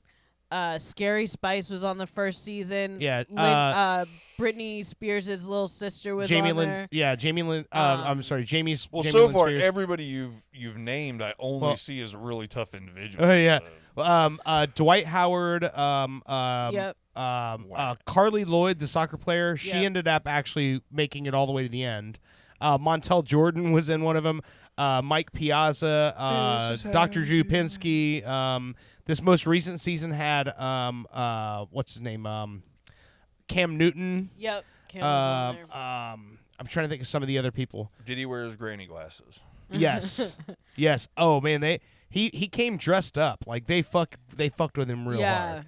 Like they do everything to like they literally buried them alive at one point. Yeah, and we're you dumping have water to on their lie or to the spy or whatnot, whether you're spies or it's like stupid. It I would never like put my most hated enemy in there. I feel like I could do really well in those shows. It's- 'Cause I'm just like, oh, please end it. Oh man, the thing that they did that Is this to going to be me, the one that takes me out? Yeah. I just got hard. the thing that they had to do that to me, I never would have made it through, is the one where they have to walk with their feet sideways, and it's literally like a 350-foot drop over a cavern, and they have just basically metal rails. And so they have a safety wire. They're attached to something, but they're having to actually like you go out like several feet out, and then you have to lay down boards. And so it's almost like they're building like a makeshift bridge across I'd have something. them grease that shit up, and I'd run and be like, woo, ski across the other side. But the thing you got a she's talking harness. about, Like, who the fuck cares? the part she's talking about. So at the end of every season, whoever's made it that far, they put them into a situation where they have to actually go out. And they're trying to make it from one checkpoint to the next without being apprehended by the enemy. Yeah. And spoiler alert, they always get apprehended by the enemy. And they get into a situation where it's like you're captured behind enemy lines and you're being tortured until you give up the information. Yeah. And so, like, one of the things they do is they fucking they have all of them. They're completely they completely soak them, like you're soaked in water in a cold room. You standing with your hands up against the wall, blindfolded with headphones on that are playing loud and static and babies crying and all of these noises. Oh, I love it. And you see these people, and it's like it'll show on the bottom of the screen. It's like 8 hours. Yeah, So like it'll they've be been like standing yeah. with their hands against the wall for 8 hours, and you see them, their whole body is shaking, and that's the point in every season I've seen where somebody in that room just takes the headphones off and just taps out. It's like, fuck it, I need to see the umpire. The umpire is the guy who is like, they never show his face because he actually still works in Special Forces, but he's the one who you have to go see if you're going to quit. Like, if you're like, I'm done, like, I can't do this anymore. Yeah. And it's big. The psychological side of it is what gets people so much more than the physical side of it. Yeah, because, I mean, you got to figure you have football players, you have a lot of Olympic heavy, athletes. Yeah, you have and, a lot yeah. of heavy-duty people who can, like, do tough challenges. And it's like, to see them, you know, make it through a good amount of things, but then when it comes to, like, psychological shit, they don't think about the psychological shit. Like, I mean, I had a friend who was in the armed services, and she told me, like, my commanding officer told me to take out a kid. You got to think about what goes through somebody's head. Like, have they actually, like, put into... You have to listen to your commanding officer no matter what. Like, you got to do what they tell you to do. But it's like, would you be able to sit there and take out a kid? I mean, I'm sorry, I have kids, so I probably wouldn't be able to, even if they were coming at me with a bomb. Like, I don't know. It's psychological at that point. Like, it really fucks with you. I like to think I'm a badass and I would be able to, you know, and You like keep in to mind- think you'd be able to kill a kid? No. That's why I stopped. Because I 100%. I was about to say that. I know that's kind of where you're headed. Like, No, wait no. a minute. I would 100% not be able to do that. Oh, I'd but- mow all them little suckers down. But whenever, like, when you look at these, like, wartime situations and you look at people who are, like, you know, really terrible people, I mean, you know, Osama bin Laden, people of that level, and in my head, I have this, like, feeling like I would fucking mow these people. And at the same point, like, if I was, like, face to face with it, like, you're gonna kill a human being. It doesn't matter how bad of a person that was. I don't know If you could actually... if I close would your- actually yeah. be able to do that. You know what I mean? I think I would have a real come to Jesus moment in that moment, and I might find out there's a lot of things I've been lying to myself about over the years. You know what I mean? Yeah. Because that's a pretty hardcore thing to do to end a life. You know what I mean? Yeah. It's Well, weird because I feel like I would have no problem with it, which kind of bothers me. Oh, no, I'm on the same You know what I page as mean? you I'm like, because fuck I it. seriously sit here, like, and think, like, I I'd the much kids. rather. By the way, sorry, but not the kids. By the way, No, that was a I'd joke. much rather- But like Bin Laden and stuff, fuck that. I'll mow that motherfucker I'd much down. rather kill a human than kill an animal.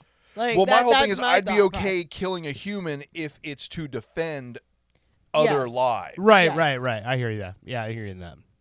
But when it comes to these challenges and whatnot, like I love Real World Road Rules, the challenge. Yeah. And I Wait, sit at say that home. again. What? Real world road rules. Say again what you just said. I love the Real World Road Rules challenges. The river. Yes, exactly. Jackie. Like I Scooby-Doo show. I I used rewatch to watch all that. of them. Challenges. I rewatch all of them, okay? Like, Owen gets upset because he's like, is this over? I'm like, this is the last one. It's the last episode of this season. Not like Yeah. it's the last one ever. It's the last one of that season. And I look This at is the last one till the next one. Exactly. I'm sitting there watching it and I'm like, I could do some of that stuff, but when it comes to heights, I can't fucking do that shit. There's no way I'm jumping off the side of a cliff or going on a tiny little board over a city street in like China. I'm sorry, it's just not gonna happen. Yeah. And then they have these other people who go on there who can't fucking swim. Yeah. Like, a lot of the like there's Leroy, he's like one of my favorites. He's like, I'm a black guy. We don't know how to fucking swim. Are you kidding me? And like it's kind of true because most of them on there, I'm black. I don't fucking swim. What the Yeah, fuck it's are you funny when you talking hear about? people like And I'm on these like- shows that do that. Yeah. I'm like, okay. And there was this one guy, Jose. He's from Big Brother Challenge, and he's like, Pretty sure yeah, it's pronounced Jose. the way that my grandmother wanted to teach me how to swim was throw me in the middle of a lake. Well, that's and how I John Wayne almost- taught us. And he's like, and I've just never been in water since. Like, I don't swim. So he tries to do this one challenge that's swimming, and literally nobody believed that he could not swim. And he's sitting there, like, almost drowning, like, the whole time. And you have to go underneath the water and, like, get down there and move a ring around this obstacle and whatnot. So his you only have 30 minutes to do it. So his teammate actually had to do it as It's a he's holding racist-ass on. game show. But no, I mean, there are people that Next go up on on there. Black People Can't Swim. There are people that go on there and are like, I mean, that's fucked up, right? Sounds like a South Park bit. Like, I can't believe this is like on TV. Yeah. You know, like, kind of but they sit there and they say like, you know, I really hate heights. But a lot of them go through the height challenges with no problem. Then you have these ones who like have major fucking breakdowns, like they're sobbing, they're like freaking the fuck out, shaking and everything, and people are like, get the fuck over it. This is what you signed up for. The Yeah. heights thing is really weird with me because I actually really enjoy heights. I used to love operating the 40-foot, 80-foot boom lifts. Yeah. And I would be doing jobs where it's like you're not supposed to get out of the basket or stand on the railing when you're 80 foot you up in the air. No. But you're also unable to install what is being required of you if you don't stay do in the that, basket. yes. Yeah. So I actually would always enjoy these jobs where I was way up in the air, I'm tied off and all this stuff until you slip. Yeah. 100%. And then once you slip, you get this fucking, for me, I would get this like pit in my stomach, like almost like a pain in your chest. And like I would be okay until that happened, and then I'd be fucked up for like a day or two. Yeah, Like exactly. and we're talking about if I'm in the air for 7 hours, it's bothering me for 7 hours. That's, like it would sounds take excruciating. Yeah, it would take a Yeah. couple days to get rid of that pit in your throat or chest or whatever it was. Which is a really odd thing because, like I said, other than that happening, I actually enjoyed it. You're up away from everybody else. You're in fresh air. See, as long you as- get to see all the landscape and all the buildings from a bird's eye view. Like, there's so Exactly. much I like about it until you have that near fall, and then you're like jacked up for days. Well, when I worked at Universal, we had to be in lifts and the boom lifts and all that stuff to get up on the facades and everything. And I'm terrified of heights.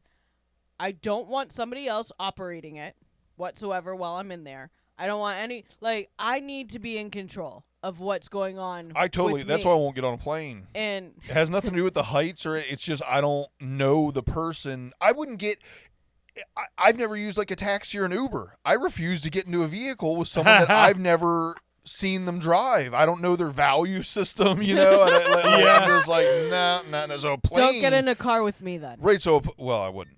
But the plane is like the ultimate level of that. You know what I mean? We're gonna go off the ground. Are you kidding me? How was your day yesterday? So can I interview the pilot before we take off? Well, there was this one time I was working on one of the stages at Universal, right? And one of the cherry pickers. We were only going like 20 feet. It wasn't that bad. So I'm in there by myself, and I'm up there trying to fix the lights, and my designer is also puffing like the smoke. Okay. And he just keeps take pressing this fog machine up on the yeah, island. He was like doing the fog machine and telling me to focus on him.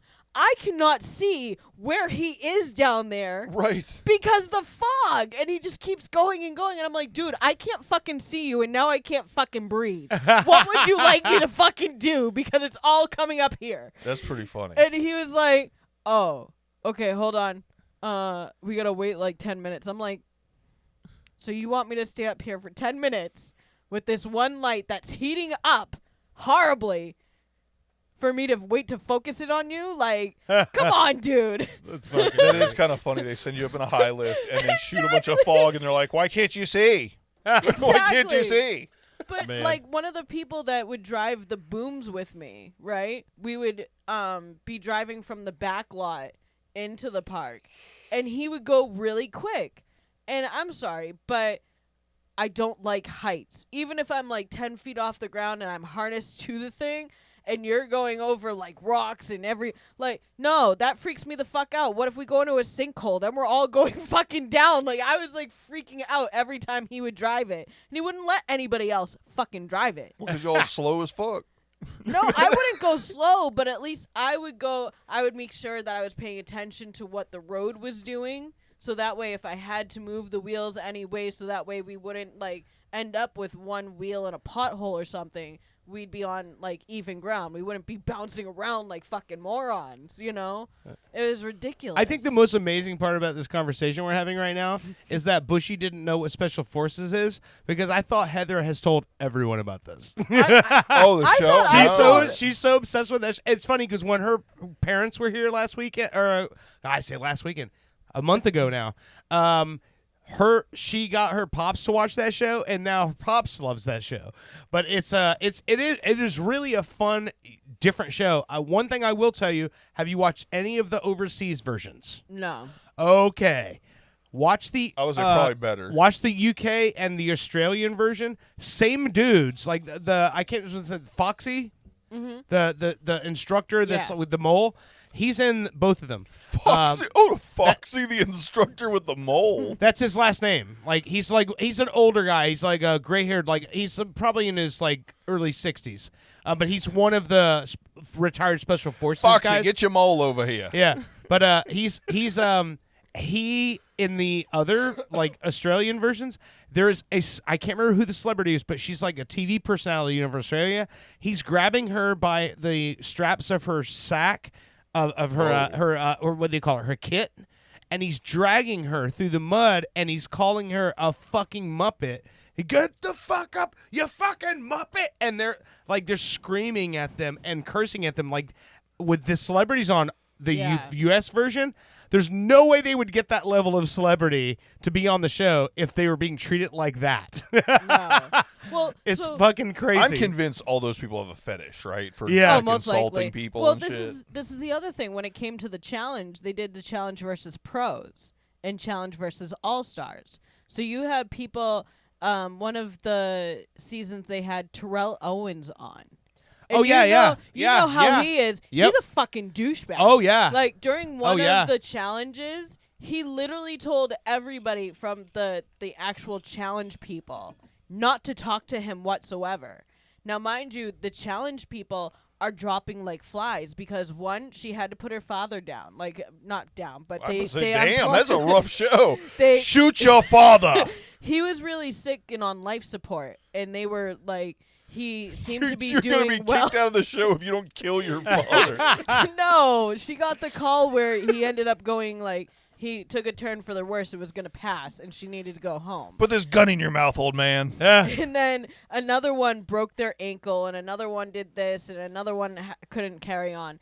And so, like, my favorite guy, CT, he's like, so TJ, we're still like having the, you know, this part of the show, like, what's going on with our team? Are we still gonna be a team because we're losing everybody? Terrell Owens is sitting behind CT and he's going, and CT's like, I don't fucking understand you, dude. Like, you don't want any of us to fucking talk to you. You made sure to tell us that on fucking camera not to fucking talk to you. And you're doing that shit behind me because I care about my teammates? Yeah. And See, my mind you, only none problem of is the I'm All-Stars so are about each other. I'm so cynical when it comes to all these reality shows. Just like the fucking shipping wars and stuff. Yeah, I know. I believe everything you just told me is scripted. Yeah. I haven't No, even know what watched you the show, and I 100% everything you just said.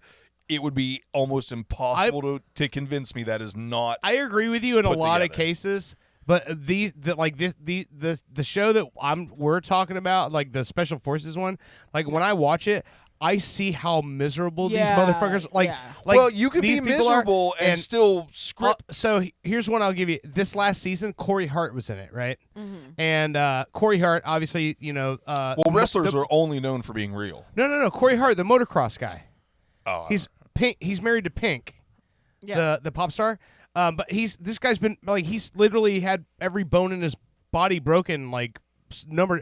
Anyway, he ends up getting. Don't get me wrong. I'm not saying that the Yeah. challenges aren't real or the mental torture isn't real. He gets but all the in between storylines. Right. It's just like fucking wrestling. Well, the thing this series, Terrell they're Owens, only you're gonna be a together. dick. This whole thing takes place in 10 days, and they stretch it over a season. You know. Yeah. And so it's like multiple episodes are taking place at like in a day. But he actually ends up getting medically discharged, like where he injures himself to the point where the medics are like, "Hey, this guy's got to leave the competition."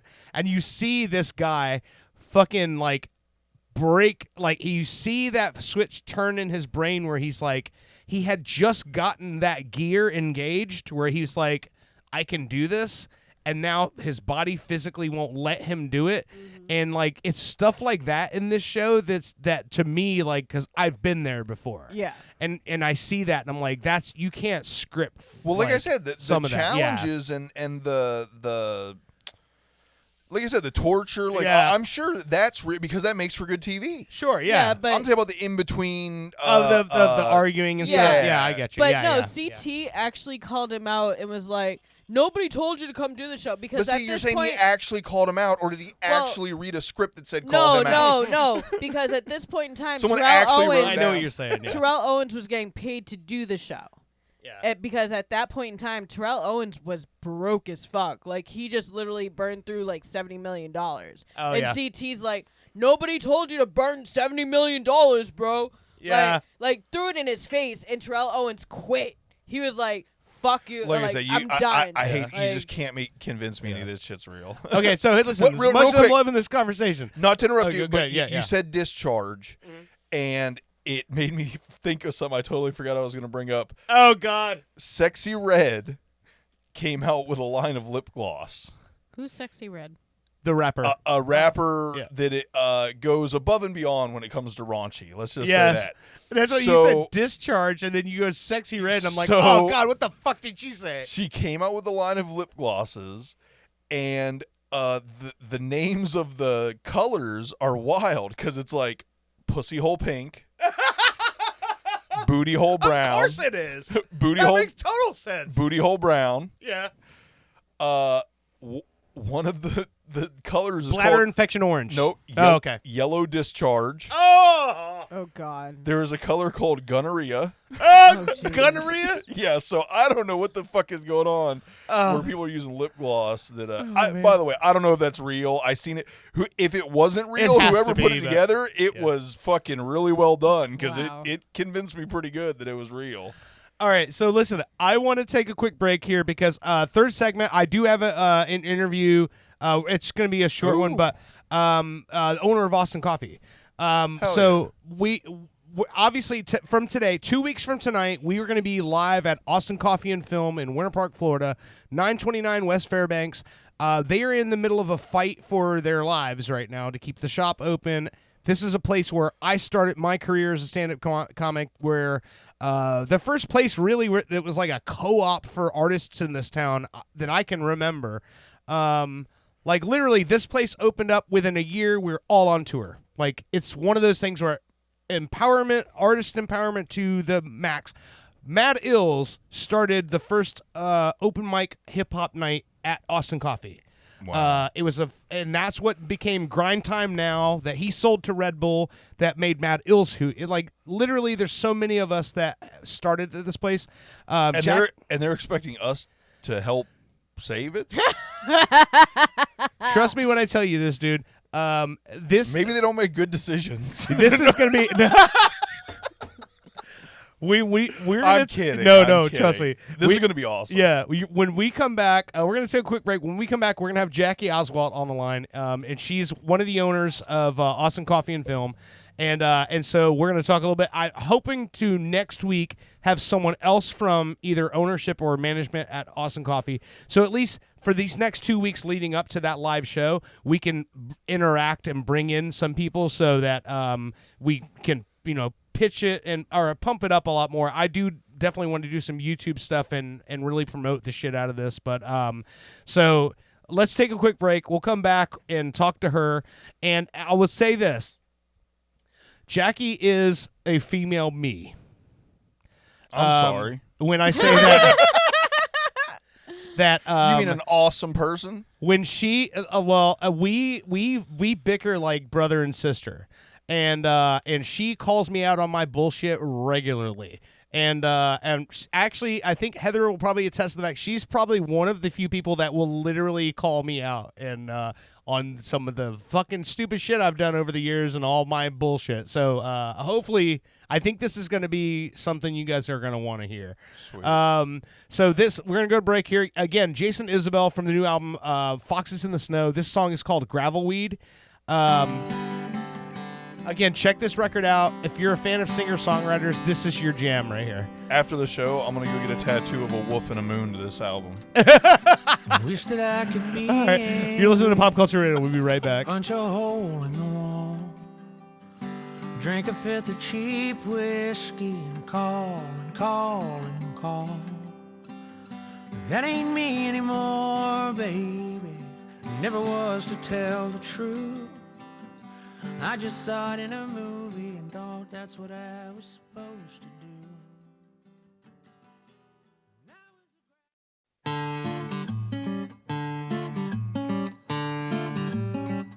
I love my love. I love her mouth. I love the way she turns the lights off in her house. And I love my love. Her velvet bed, where she's heard me sing the words that can't be said, and all the dreams that die unseen, all the diving hide remain it took to put my soul to sleep. Now it's easy. I love my love. Welcome back to Pop Culture Radio. Again, Jason Isabell, Foxes in the Snow. This is the title track of the album, Foxes in the Snow. This album came out March 7th, so it's just last month. Check this record out. This isn't like club banger, like this isn't like get you ready to go in the morning. This isn't get you to work kind of music. This is like this is an art project, in my opinion. If you're a music fan, this is great fucking shit. This is my favorite out of the ones you played so far. Really? This is amazing. It's bouncy, right? It's like... Oh, God, what's the song I'm thinking of? It reminds me of another iconic song. Okay. It'll come to me. Yeah.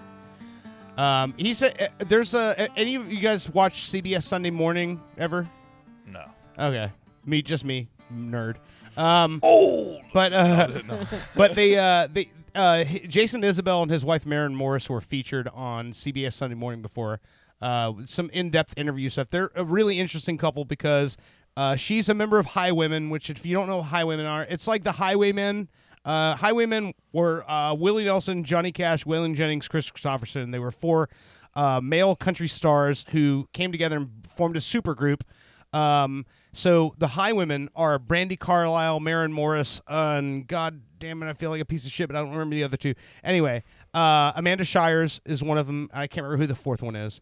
And they're all country music females that are doing the same thing, and they come together and they make really great records together. And they actually got Dolly Parton to join them at Newport Folk Festival a couple of years ago and had an amazing set where she came out and performed with them.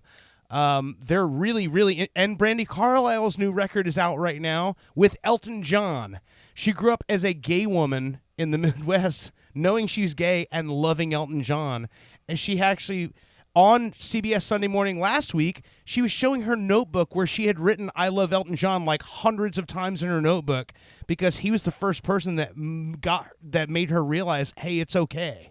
Yeah. You're good. Exactly. So she made a record. She's like, it's okay to be you're not what people call normal. Yeah. And she made this record with Elton John, and what they did was they put cameras in the walls of the studio, and they all knew the cameras were there. They filmed the entire process of making the record.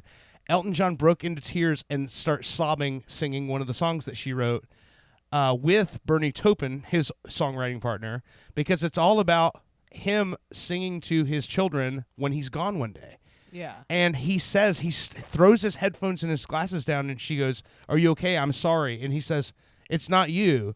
He's like, "I've never done this my entire career." He said, I'm singing this song and I'm putting myself in the song. Yeah. And so it's really cool to see people having those like breakthrough moments that you figure a 50+ year career. Exactly. And you're having those new like pull the bubble wrap off moments, which is fucking awesome, I think. So anyway, sorry. Real quick. Yeah. Mad World. Mad World. That's the song that reminds me of. It Okay. kind of has the same vibe. Ironically enough, that's America too, isn't it? I probably. Right? The goddamn Bushy's going through his parents' record collection today. This is a good time. Good show. All right, so I pitched it before the break. In 2 Saturdays, we will be live at Austin Coffee and Film doing a live broadcast going back to my old stomping ground so we can fuck some shit up there. And I have on the air Jackie Oswalt. Jackie, you there? I'm here. So I pitched it before the break, and I know you didn't hear it because it's Morgan's birthday tonight, right? It was. We went out to dinner. Morgan is the GM of Austin Coffee and Film, Jackie's daughter, she's leading the fight right now in everything that's going on at Austin Coffee with the city of Winter Park and all the building that they're trying to do. And I pitched before the break, and I said, this is going to be a fun interview. I said, Jackie is like a female me. And I said, I'm sorry. Hey, my friends enjoy it. They say I'm entertaining. Well, what I said was, we have like sort of a brother-sister relationship where like you're like one of the people that will call me out on my bullshit. Oh my goodness. We're 18 days apart by age. Yeah. Oh, nice. The universe had to align to make this happen. So you guys are the same sign? Yes. Are you Capricorn? Yes. Oh my God. How the F did you not? I'm sorry. How the F did you not know this? You can say fuck. We're internet. Yeah. Okay. This is iHeart. You can say whatever you want. We talked about cum earlier. Okay. Not just earlier, every show. Yeah. I got stories show. about that. You got a good cum story? I have the best cum story ever. Come on Oh, with it. Jesus. Okay, so I side hustle bartending, and I worked at this bar for years called Muldoon's, right? Yeah. And there's this fucking weird ass guy that sits there. And my friend was telling me one day, she's like, Mike? And I go, oh, that guy's so fucking weird. And she's like, I caught him jerking off over there in the corner. I go, you're fucking kidding me. I go, what'd you do? She goes, I put my finger up like a mother and said, no. And I slapped it with a ruler. He said he thanked her for not ratting him out, and she told everybody. So now we call it the cum corner. Nobody sits in that seat. I was about to say, if I caught him, I would have literally been like, hey, everybody in the bar, this dude's jerking off in the corner. No, she told the bartender on duty, and the bartender goes, again? Oh Wow. no! Well, he tips better on those nights. So. He does it during the daytime. Is that sad? Oh yeah, that is very sad. Okay, so Well, don't tell me that. Then I'm sad. Jackie, I want to introduce you around the room here. So we're gonna have a full cast the night of the show, but tonight Owen is not here because he is watching the children. But we have on the chair the person you just talked to. That's Bushy. Hey. And I talked to Jackie last night, and Bushy, that's the Bushy I was talking about. And also we have Boston Brit, Brittany, this is Owen's fiance, Owen is at home taking care of their children right now. So Brittany is essentially in the last you've been pregnant for what? Ever. For like for at least like 3 years. Yeah, they just had their second child. So the first one was born October of 23, and then William was born when? December of 2024. Yeah. Ooh, Irish twins. Yep. That's what I keep hearing. But the funny story is that when we started this podcast 5 seasons ago, Owen had just gone through a divorce, and he kept talking about this chick that hosted, that was a dealer at the poker room that he went to. That he's like, I swear to God, dude, she wants me. And we would make fun of him, and now here they are, 5 years later, engaged to be married, and have 2 children. I have Talk about a cum Owen. story. I have wanted Owen. At least twice. I moved to Florida in 2012. And I started working at a bar that Owen used to do his Baby mama. what show was it? Spook Hunters. Spook Hunters. He did a Ghost Adventure show, yeah. And he'd like do a little podcast there. He'd play some poker, drink a little bit, and be gone by the time the bar started filling up at nighttime. So I met him that way originally, and I was like, oh my God, he's so good looking. Like, I would totally get with that dude. Wanted him from the start. Have you seen him jerk off in a corner? No. It's impressive. Well, then you weren't doing your job very well. I know, right? And then you guys should have marked the wall like kids growing up. like oh, this one, he hit higher on the wall this time. Oh my God. He must have ate asparagus. He ended up becoming friends with my brother and my mother, and didn't know that like I was, siblings with his best friend, and didn't know that my mother was, our mother. Is like crazy. So, and then obviously, like, unfortunately, my brother passed, and he went through the divorce. So he was like there for all of us, and we were there for him, and that's kind of how it happened. So. But it's a good happy ending here, because now you guys, Owen always, as long as I knew Owen, Owen is almost like a fifth brother in my family. My mother has loved Owen for 30 years, and he always wanted to have a family, and the cards never lined up. And then it's like he always wanted to be a dad, and now he's like, what the fuck was I thinking? Now he's got, Brittany has a 4-year-old coming into the relationship who it's Owen's son Jackson, and then how he has 2 biological. So he has in the span of the last 4 years now, Owen has 3 children that he is at home with right now while you're here on the show. Yeah, one that's still breastfeeding, so I can only imagine how he's acting right now. He's got his titties out. Owen's at home with his titties out. Somebody's squirting. they got like tits you can buy, right? You can fill up with. You put like the woman's breast milk in there. Well, no shit. Yeah, they showed that This is on my Meet the T.G. Lee Parents titty. or Meet the Fockers. T.G. Lee titties. I spray painted it black because the light fucks the milk up. It lasts longer if the UV rays can't get to it. Oh my God. Oh my God. You don't want no sunburnt titty milk.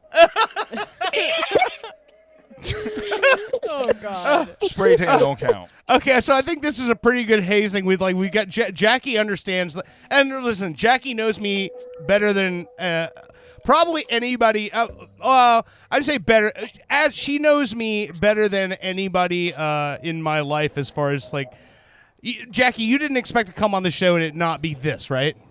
Yeah, no, this is what I expected for sure. So let's get into Austin Coffee a little bit. So obviously this week we lost Dave Plotkin. Yeah. I want to throw that out there. Dave Plotkin, this was, so 2004 was when Austin opened. You and the family bought it in 2006, right? 2005. Okay. For So sure that was what- around that time, Dave Plotkin was a DJ for WPRK 91.5 in Orlando, Rollins College Radio, and he actually did a marathon. He attempted the Guinness Book of World Records, and he did 110 hours straight broadcast. He actually broke the record, but didn't know that someone in New Zealand was doing it at the same time, and so they knew that he broke it, so they went an hour longer, and he didn't make it the record. But yeah, and so that was at the time that was happening. Rollins College is literally like walking distance from Austin Coffee, so Austin Coffee has been a super important part of that area of town because all these college kids from Rollins would come to Austin and they would study there. They would get their coffee in the morning. They would hang out there. And it became like an artist hub. It's literally the first co-op I was ever involved in because it was the first time in my life I'd ever walk into a place where I was like, I look around the room and everyone there is an artist. Everyone there is doing something. Everyone there has a project they're working on. And then all of a sudden, like, people discredit the whole just the idea of having that many creative minds in one room makes us all better, and it absolutely fucking does. I've never been my career and my music and my life as an artist was never as good as it was the day I walked into Austin Coffee and Film. 100% promise you that. I had never been on a US tour until I fucking walked into Austin Coffee. And that is because we all made each other better. Yeah. Absolutely did. Iron. And that 2006 year was the best year of my life because all of a sudden, all of us, it was like almost like we all figured out a Konami cheat code, and all of a sudden, all of the bands in town that we were all part of and all of our friends, it just clicked.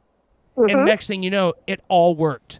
And next thing you know, every single fucking band that hung out at Austin, we were all on the cover of fucking Orlando Weekly. We were all getting written up. We were all touring. We were all being picked up by national bands to be their opening act. We were all everything just happened.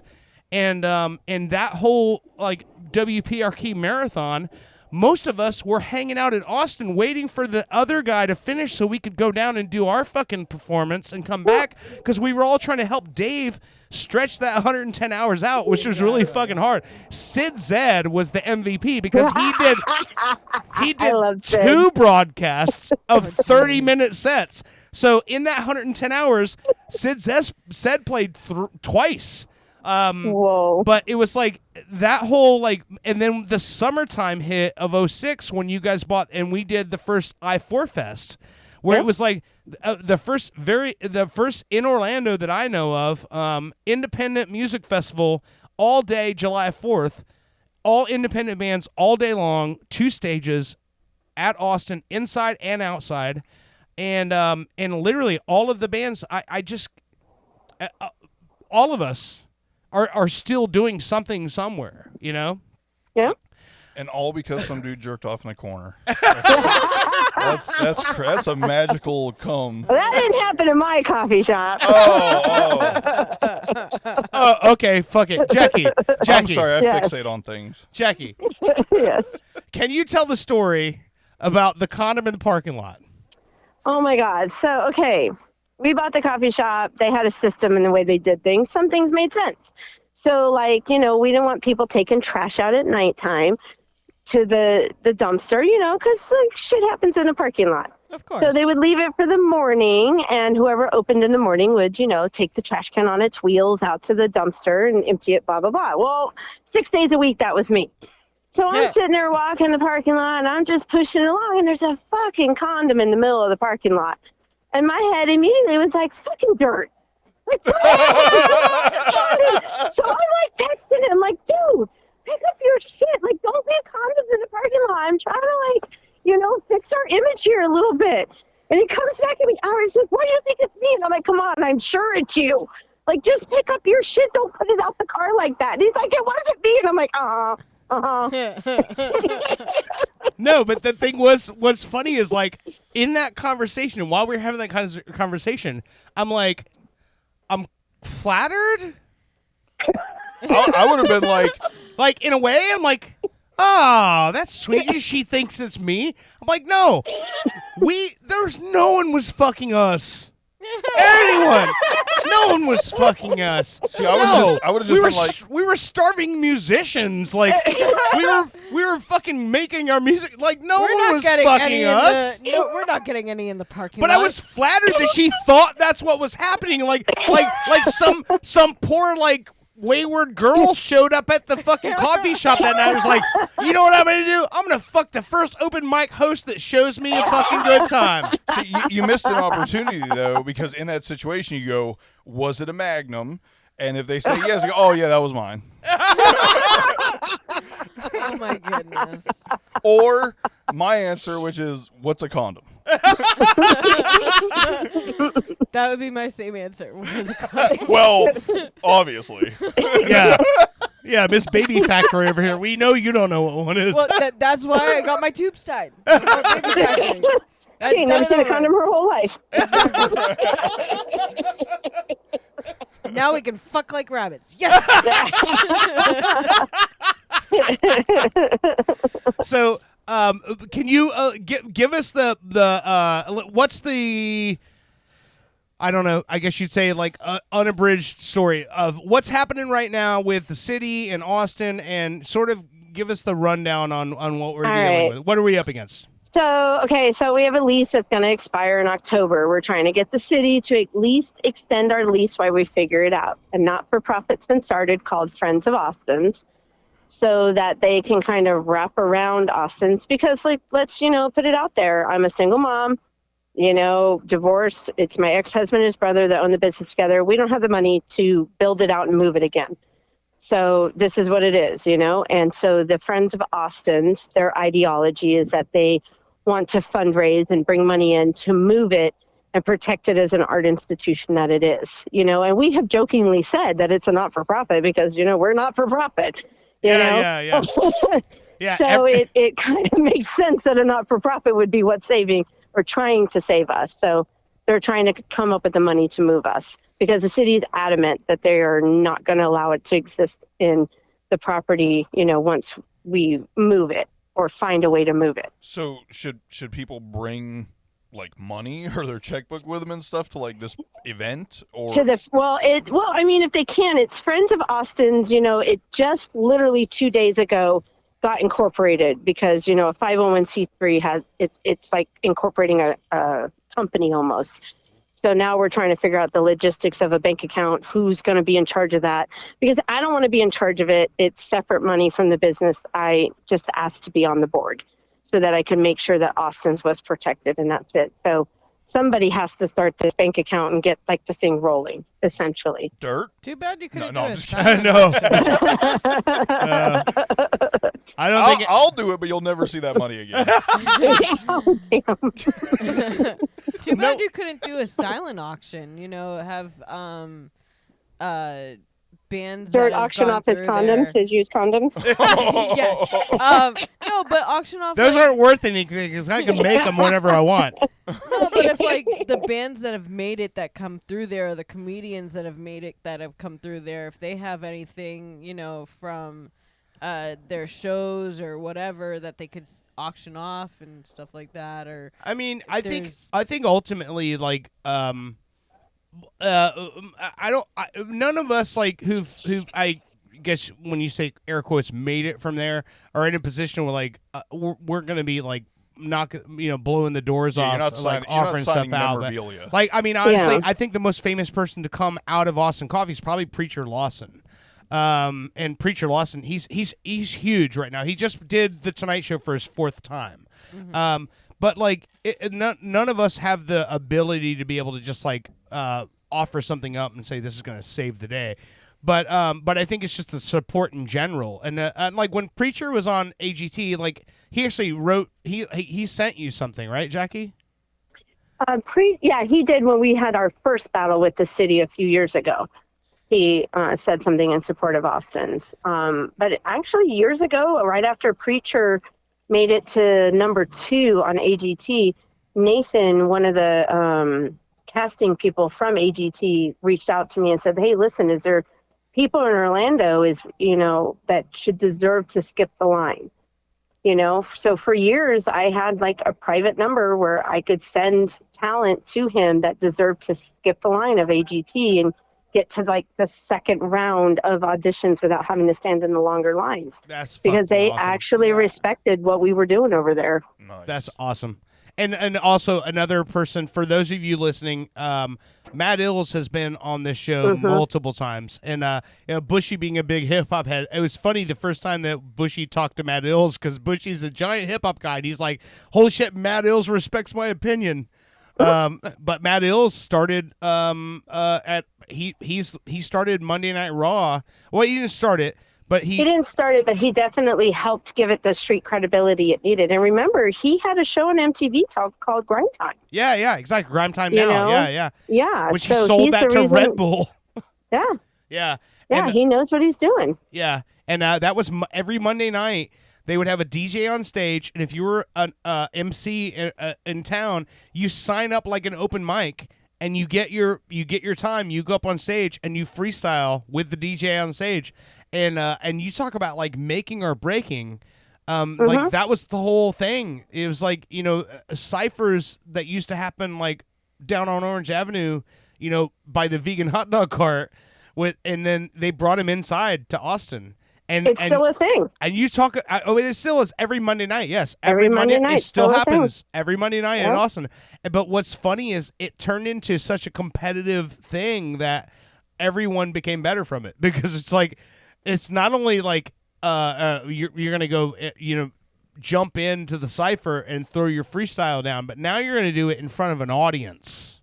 Yeah, my favorite story actually out of the open mic hip hop was Bushwick Bill. Yeah, Bushwick Bill. Bill. It was from NWA came out, and he was from Ghetto. He was from Ghetto Boys, but Ghetto Boys. Yeah. Sorry, we had some up and coming rapper that was in the audience, and his manager wanted him to go up, and he didn't want to go up. Thought he was above it, and so Bushwick Bill went up and totally spit on the mic and served this guy, and the manager thanked him and said he needed to be humbled. Very nice. So. My favorite story.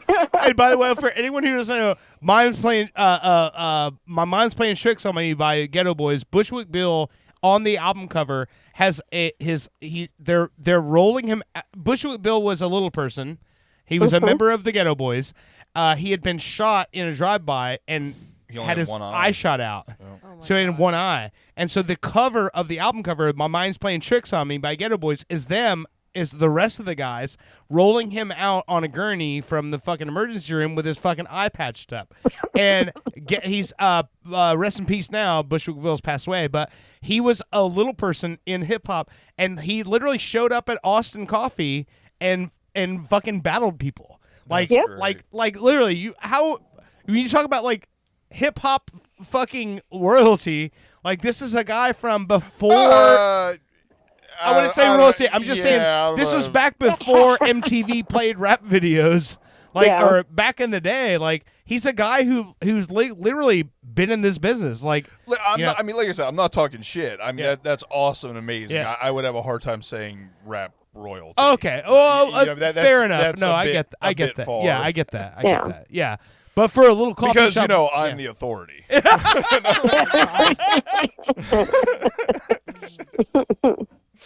Oh my god! Respect my authority. Yeah.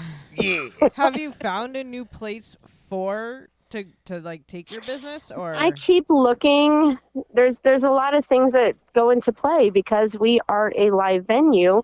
We have to be so far out from city center, or we're in the CBD, Central Business District. Automatically, we won't be able to have a PA. So all the open mics would stop. So we have to be so far out. And then we have to be so far away from residents. So I can't be on certain sides of the road because that's like backs up to houses, or you can't be within so many feet of a church because of alcohol. And we do sell beer and wine, and we need to be able to sell beer and wine to make a living.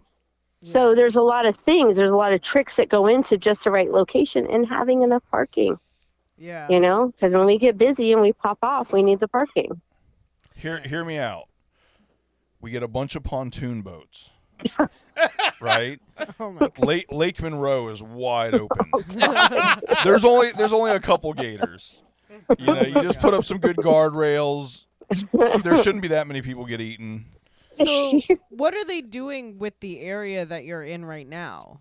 So they keep changing their story. One story is, we need it we can do stormwater drainage. And then it's, but we need the parking. And the story keeps changing. It's just that the city has always had a hard-on for us, in my personal opinion. And we have a current mayor that does not love us. Damn. So, because I think if she wasn't the mayor, this wouldn't be a concern.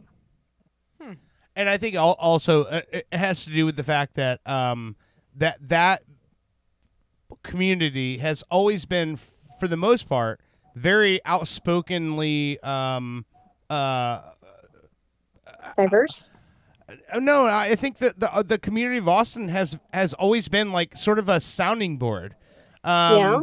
And it hasn't been, and a lot of people will say, "Oh, it's a coffee shop." It's like, "Oh, it's all liberal." No, it's not. It's like it's always been a very like outspoken community like outpost. And I think that's that's part of what like always made the city a little bit afraid of that, is that we literally have a place where like you can walk into and be of any sound mind and body and walk into this place and have a conversation. It's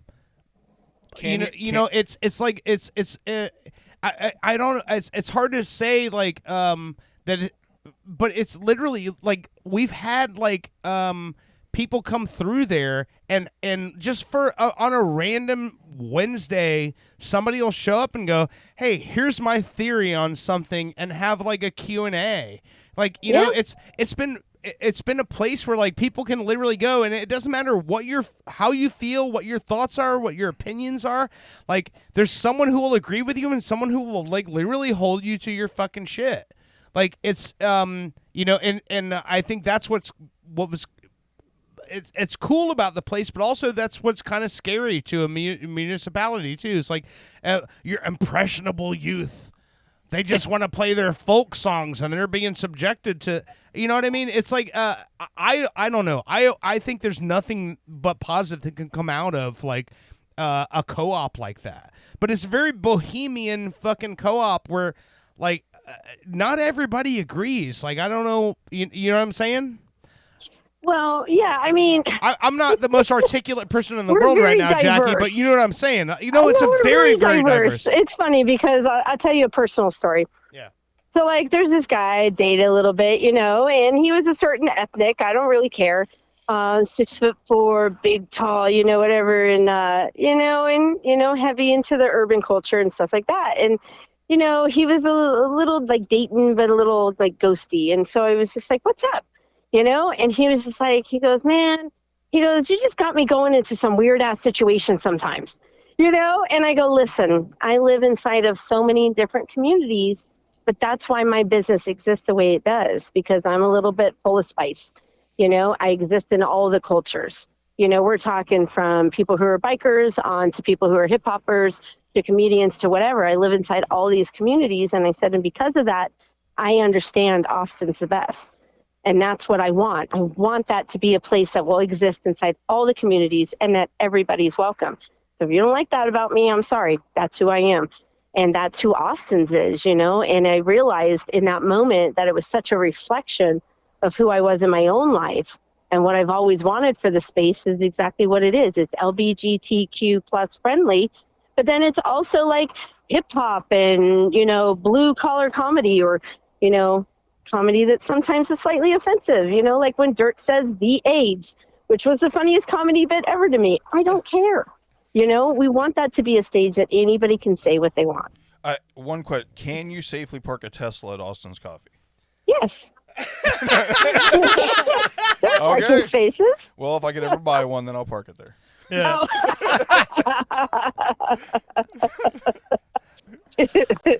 There's so much of the stuff that we used to do back then that like And it's just that, times change and things don't hit the same way anymore. But I look at that so much, like when I'm looking at like material and what I'm even like with the show. You think about it, like we can go so fucking hard on some things and not on others, and it's just that's the time, man. The fucking what did you say? The climate changes. Yeah. Don't say that. SBK is coming back to Real Radio, or come back to Orlando soon. I love that. Doing radio again, and me and him were talking about it. And he's like, "Yeah, man." He's like, there's things that are different that you can't really, do anymore. But at the same point, it's like other doors open, and he's like, "I'm gonna run like full force through those other doors," and that's kind of what you have to do is like figure out where your spot is. Yep. Yeah. Yep. Times change, but you have to change with them. Yeah. But so we're looking really, really forward to, and I'll say this, Bushy, you've never set foot in the doors of Austin Coffee, correct? Not that I recall, but that doesn't mean I've never been there. I can tell you, Well, you I've weren't never Christian been laying outside the front door because somebody got you too drunk the night before. Oh, fuck. Yeah, Dirt has a nasty habit of, taking good, clean people and turn them into whiskey drunks. No, that wouldn't. It would be the other way. Oh, man. Let's just say I'm not easily influenced. It might be the other way around. Oh, have you ever partied with him? Dirt? Like every day for like 5 years, but Just a little bit. You've never gotten drunk? Oh no, I'm drunk right now.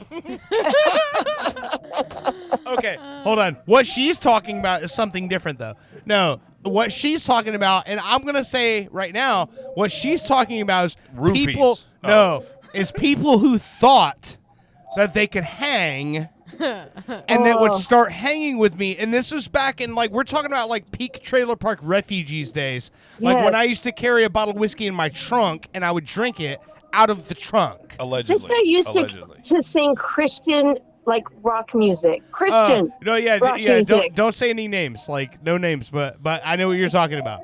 But yeah. But what she's talking about is there was times where there was people who would start hanging out with me, and they would think that they could hang with us, and then next thing you know, Jackie would come into work, and they would still be on the sidewalk.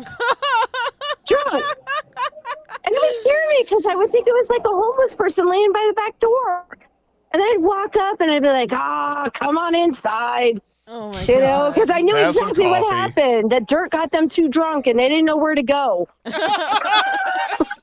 So they just came to my back door. I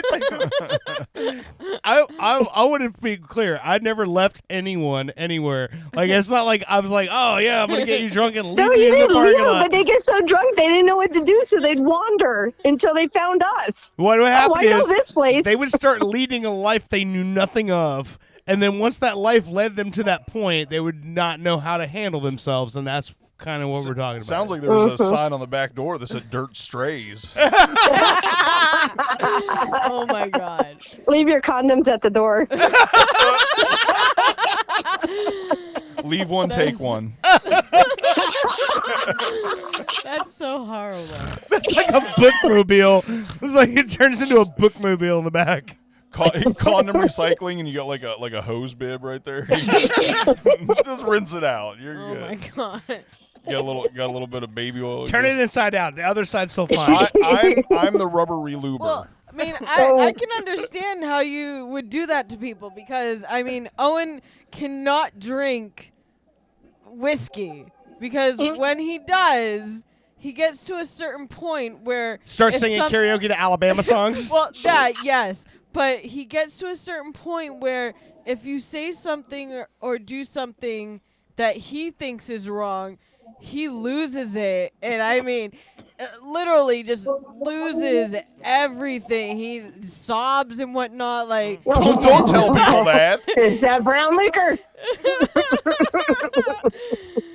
I mean, literally, like, we were hanging out. I was dealing poker, and this guy who I hadn't seen since the services for my brother, who is like, you know, there for my mother and everything also, I finally saw him. He showed up to the bar, And I was like, oh my God. And I supposedly pushed Owen out of the way. Like, I didn't want to hug from him or anything. I don't recall that whatsoever.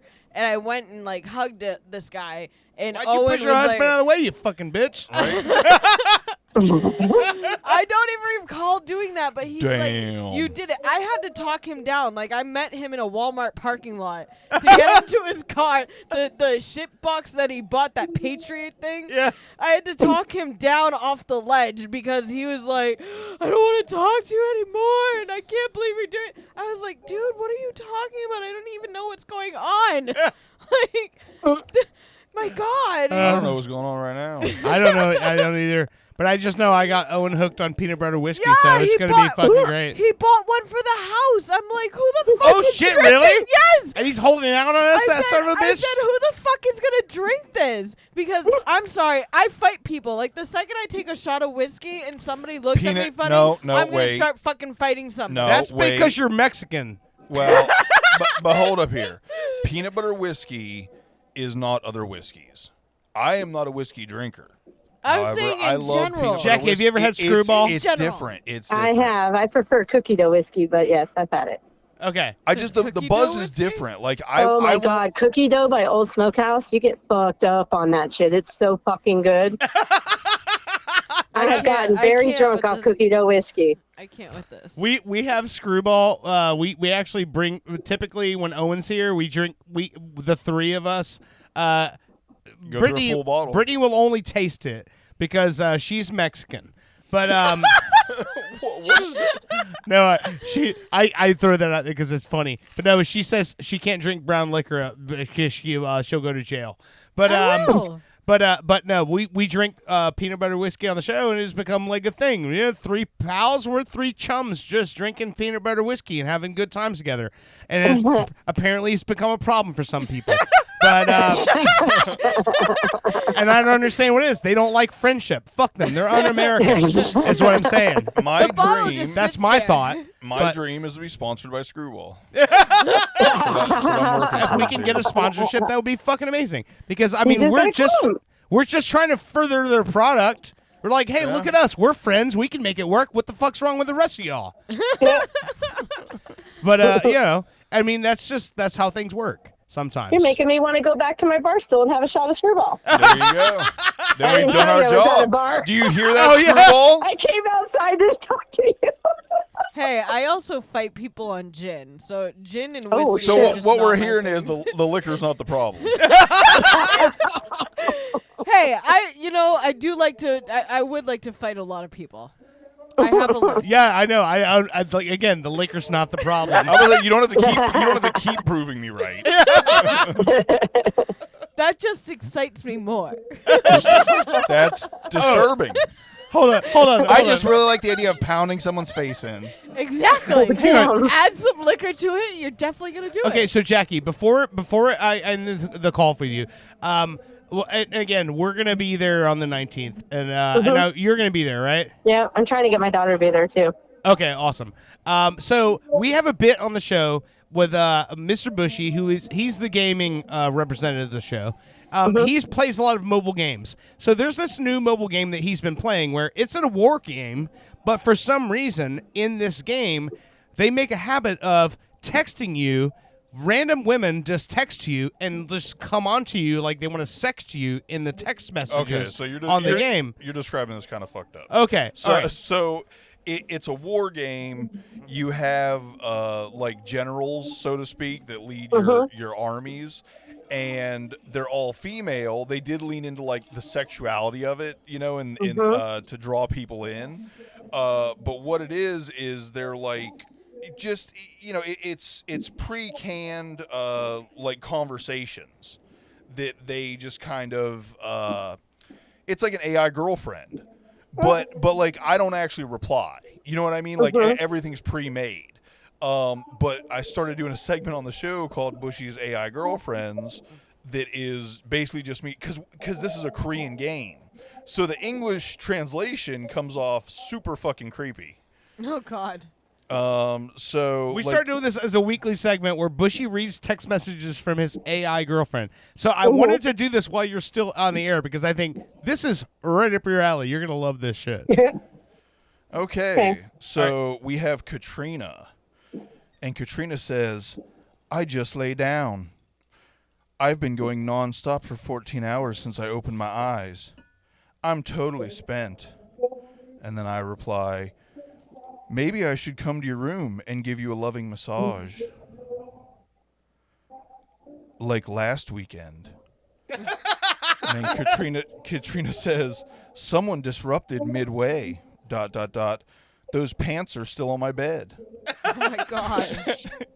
I reply, "Your roommate showed up 30 minutes early. By the way, those were my favorite pants." Wow. Wow. Wait, are they her pants or the roommate's pants? My pants. My pants got left because the roommate showed up 30 minutes early and apparently interrupted. So Katrina replies, "That's too bad.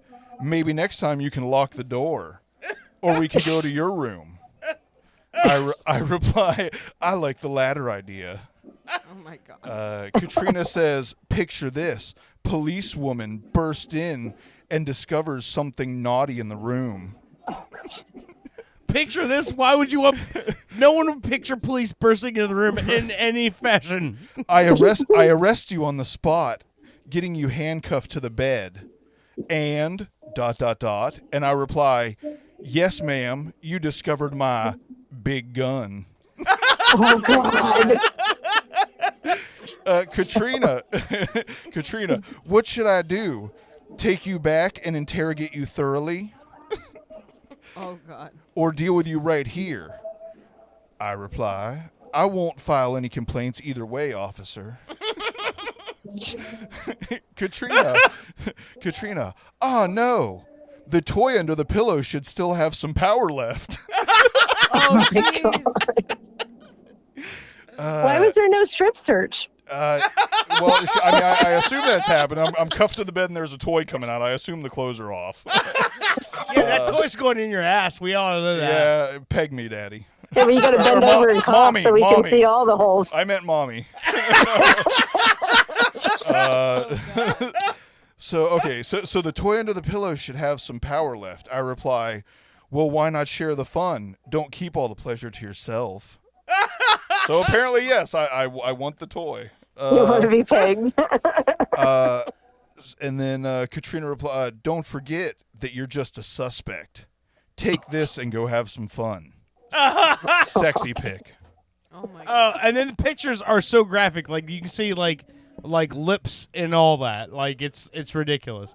And also, I just want to say what I've learned from this game so far is that Asian people think that Americans are like really fucking lame. I know. I was like, I can write that better. Well, I'll be honest with you. I'm trying to give them an order of like the least creepy to the most creepy. So this is only week 3. Like we are scratching the surface. There's some of these that really go pretty far. Oh man. All right, so we're gonna have to do a live Bushy's AI girlfriend at Austin. I don't know. She sounds like she died down a bit. I don't know if she wants Bushy there anymore. Okay, Jackie, at the shop when we do the live show, we're gonna do a live Bushy's AI girlfriend, and I need you sitting on the panel because I want your you chime in. And Okay. and I think you can like maybe throw some things in, or maybe this AI girlfriend could be a better creative writer. Maybe we have her read the girl part and me the boy part. Oh, there we go. Ah! Okay. Yes. Can I ad lib? Yeah.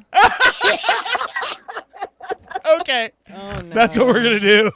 Oh, this is gonna be great. Oh goodness gracious. Love it. All right. Jackie, All right. thank you so much for being on You're the air. And welcome. also, listen, thank you so much for being part of my life for 25 fucking years. You too. And thank you so much for making Austin what it is. And we're hopefully going to keep this fucking rolling and find a way to continue this because I don't know, it's too important to not continue. So yeah, we'll I be agree. yes. So 2 weeks from tonight, we're gonna make this happen. It's gonna be a live show. Everyone in the audience, can participate in any way they want, and we'll just make this a thing. And hopefully, I think we gotta be careful with the in any way they want to participate. no, I mean I'm pretty. Oh, they can participate all over me. It's a blue venue. It's Just not in a corner. I was about to say, just give me a corner. I'm good. Oh my god. Corner and a mop. Yeah, Oh my god. Owen said so Owen put on the flyer, which we have not made public yet, which we will this week.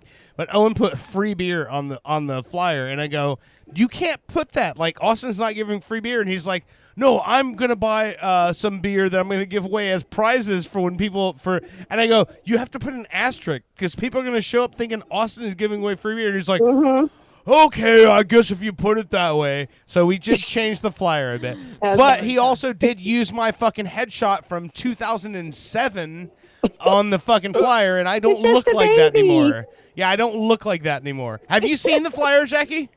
That's like your Tinder profile, right? Well, before Tinder, right? No, and all of you guys. Yeah, before that even existed. Plenty of That's fish. his MySpace profile pic. No, but underneath MySpace. underneath my picture, you guys are all your fucking cartoon icons from the fucking show. But it's me. It's my actual fucking my headshot from like fucking 20 years ago. So it's weird because I'm like, people show up and go, yeah, I'm here to meet this guy. And we're like, well, that guy's died a long time ago. That guy does not exist anymore. Hello, sir. Where's your son? Oh my god.